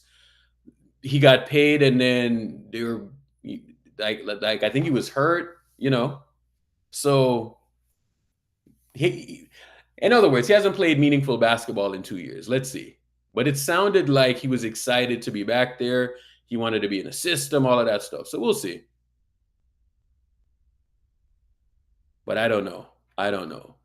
But again, I've said this before, the most interesting team in this league. All right, so of the Western Conference teams last year, right, that had a positive net rating and that was good defensively, OKC, the Clippers, the Rockets, Minnesota, Golden State, Memphis, Los Angeles was a slight positive, but they weren't that good defensively. And the Lakers? That was pretty much it. The Lakers were like a slight positive, right? So, you know, yeah, the Lakers had like a middle of the pack defense last year, but I think that first five you just called, bro, was solid as hell. I think that's my top five outside of Memphis. I might sub in. And bro, you can just also look at the defense. You know what I'm saying? But there's some other teams in there, like you were kind of looking at them like in the second half of the year. So a team like Portland is going to be interesting, right? Because every year one of these young teams emerge, and I got to see where Portland is at, because I was looking at Portland in the preseason. They look pretty good. You know, Shaden Sharp got paid. You know, Kamara got paid, and they got some young athletes on that team, right? So Portland, I think, is going to be in the mix again. But we just got to see if they can find a balance between offense and defense. They are really, really good defensively. That I know. But we don't know if they can find that, you know, like who's going to carry that offense, you know? Still got to see. Because what they do is that they play a lot of drive and kick, and, you know, so I got to see. Now, is one of these teams going to fall off this year, right? So, you know, the Clippers, the Rockets, who's going to fall off? Us, you know, the Lakers. Which one of these teams is going to fall off? So is there going to be a fall off with like one of these older teams, and then you have like these younger teams emerge? Not the Clippers. Brandon thinks the Clippers are falling off.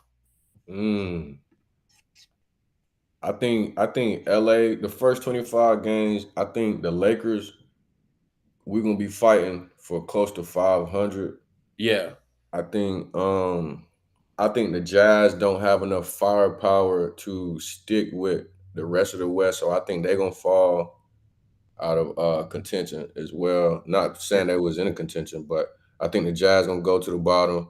I think the Lakers are going to struggle, and I think the Grizzlies are going to struggle as well. I think they might honestly be the worst three teams in the Western Conference the first 25 games. You bringing up the point with the Trailblazers and the rest of the chat, how they're going to be able to rotate 8 through 9. I think regular season is so important about, you know, I mean, who can get on the court. I mean, yeah, we want some youthful guys with impact, but availability is so important. There's going to be so many guys on some of these teams in the West that's not even playing. They're going to lose 3, 4, 5 games just from not being able to lace them up. You know what I'm saying? The Western Conference, bro, might be one of the toughest Western Conference runs in a long time. You've been over here the whole time. You let me know, bro, but I think this might be one of the most competitive. And when I mean like top to bottom, I mean like 1 through 12, bro, is real competition. And it's been like that the past couple of years, but any given night, you can get your ass whooped in the West this year. For real, for real. Even Utah gonna give dudes trouble with their trash ass team. Yeah. Damn, look at this roster. God. Oh, and then the Thunder losing J-Dub early. You think that's gonna be a problem, an issue for them? Because I'm looking at tonight, I see Houston starting 5, and they got KD at the 2, and I'm looking at my bets. I'm like, damn, do I go towards OKC? But then again, it's like, what downhill or actual, you know, dribbling playmaking skill set gonna be on the court for OKC outside of SGA? That's probably why they so comfortable putting KD at the 2. They can run zone without J-Dub on the court. After SGA, who else gonna actually be able to put the ball in their hands and make plays? So the spread tonight is OKC a -7.5, right? That's interesting because, bro, when I was watching the Rockets play OKC, especially late in the year, and sure, you can just look at it from the standpoint of anytime I think about OKC, right? I think about them in this way. They are built to guard, I would say, 90% of the league, right? Whenever you have a team that does something different than what the rest of the league is doing, meaning, drive, touch the paint, kick the ball, those teams, they guard really, really well, right? The downhill teams, they guard really well, which is, 90% of the league. When they go up against a team that's doing something different, they struggle. They struggled against us last year. We beat them in that first game. The second game, Steph Curry didn't even play, and we probably should have won that game. The third game we played them, we beat them, right? So whenever they have to guard different type of non-downhill actions, they struggle, right? They struggled against Denver, right? They did not struggle against Minnesota. And then you saw how difficult it was for them in the finals, right? So when they are not guarding, downhill stuff, they're not guarding the straight line drive. When they're not doing with those teams, they struggle. So a -7.5 against the Rockets. I am one of these few people in the minority that think that the Rockets are going to play in a way that it's probably going to shift things a little bit. The thing that Ime is doing, bro, he's doing something different, bro. I love when people just do different shit. You know what I'm saying? And I feel like he's going to put things, back to where it was prior to 15 years ago. That's what I think. That's my bold prediction, that Ime is going to push basketball back to a place that it was back, pre-2010. Muhammad, what's good? This has not yet been decided. There has been talk that Podziemski starting at the 2 with Green and Horford at 4 respectively. The Warriors have discussed lineups of Pods, Steph, Butler, Kuminga, and Green. Okay. That wouldn't be bad. I mean, Moses Moody is out.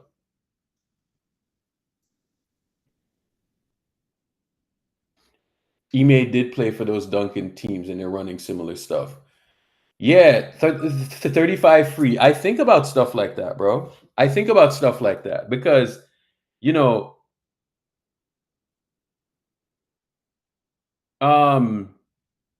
Pop is Pop. This pace and space stuff annoyed Pop.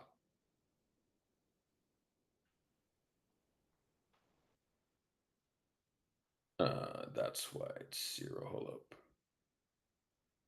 Yeah. Steph, Jimmy, JK, Horford. Steph, Jimmy, JK, Dre, Horford. Breezo, the spacing on that would be fucking cooked though, bro. Help Curry, man. What's good? Good, Ert. What's good, bro? What? Oh, that's you, Slimy. What's good, man? What's good? None chilling. How you feel about tonight? We gonna win. I like that spirit. We gonna win by 20. We gonna blow them out.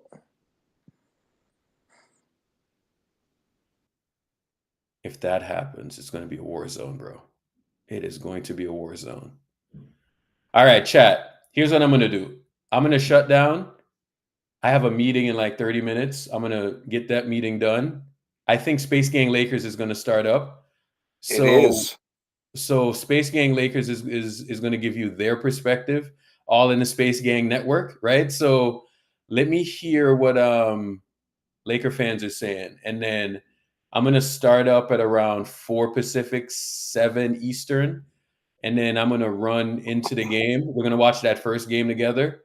And then we're going to just run into that. In the season, I might do more pregame spaces. But you see, because it's opening night, I kind of wanted to just be in here and watch that game. I didn't want to be on freaking spaces and KD and OKC is doing their thing. So I kind of wanted to check that out. So let's do pregame kind of in both channels, and then we can just watch the game together. We can go back and forth. Meeting at 1 p.m. on. That's a good suggestion because I'm in shorts right now. I'm gonna put my dress shirt. All right, y'all. That boys hold it down. All right, Faizo, thank you for dropping in here, bro. I appreciate you having me, gang. Y'all boys be safe. All right, man. All right, I'm out. Yuppie.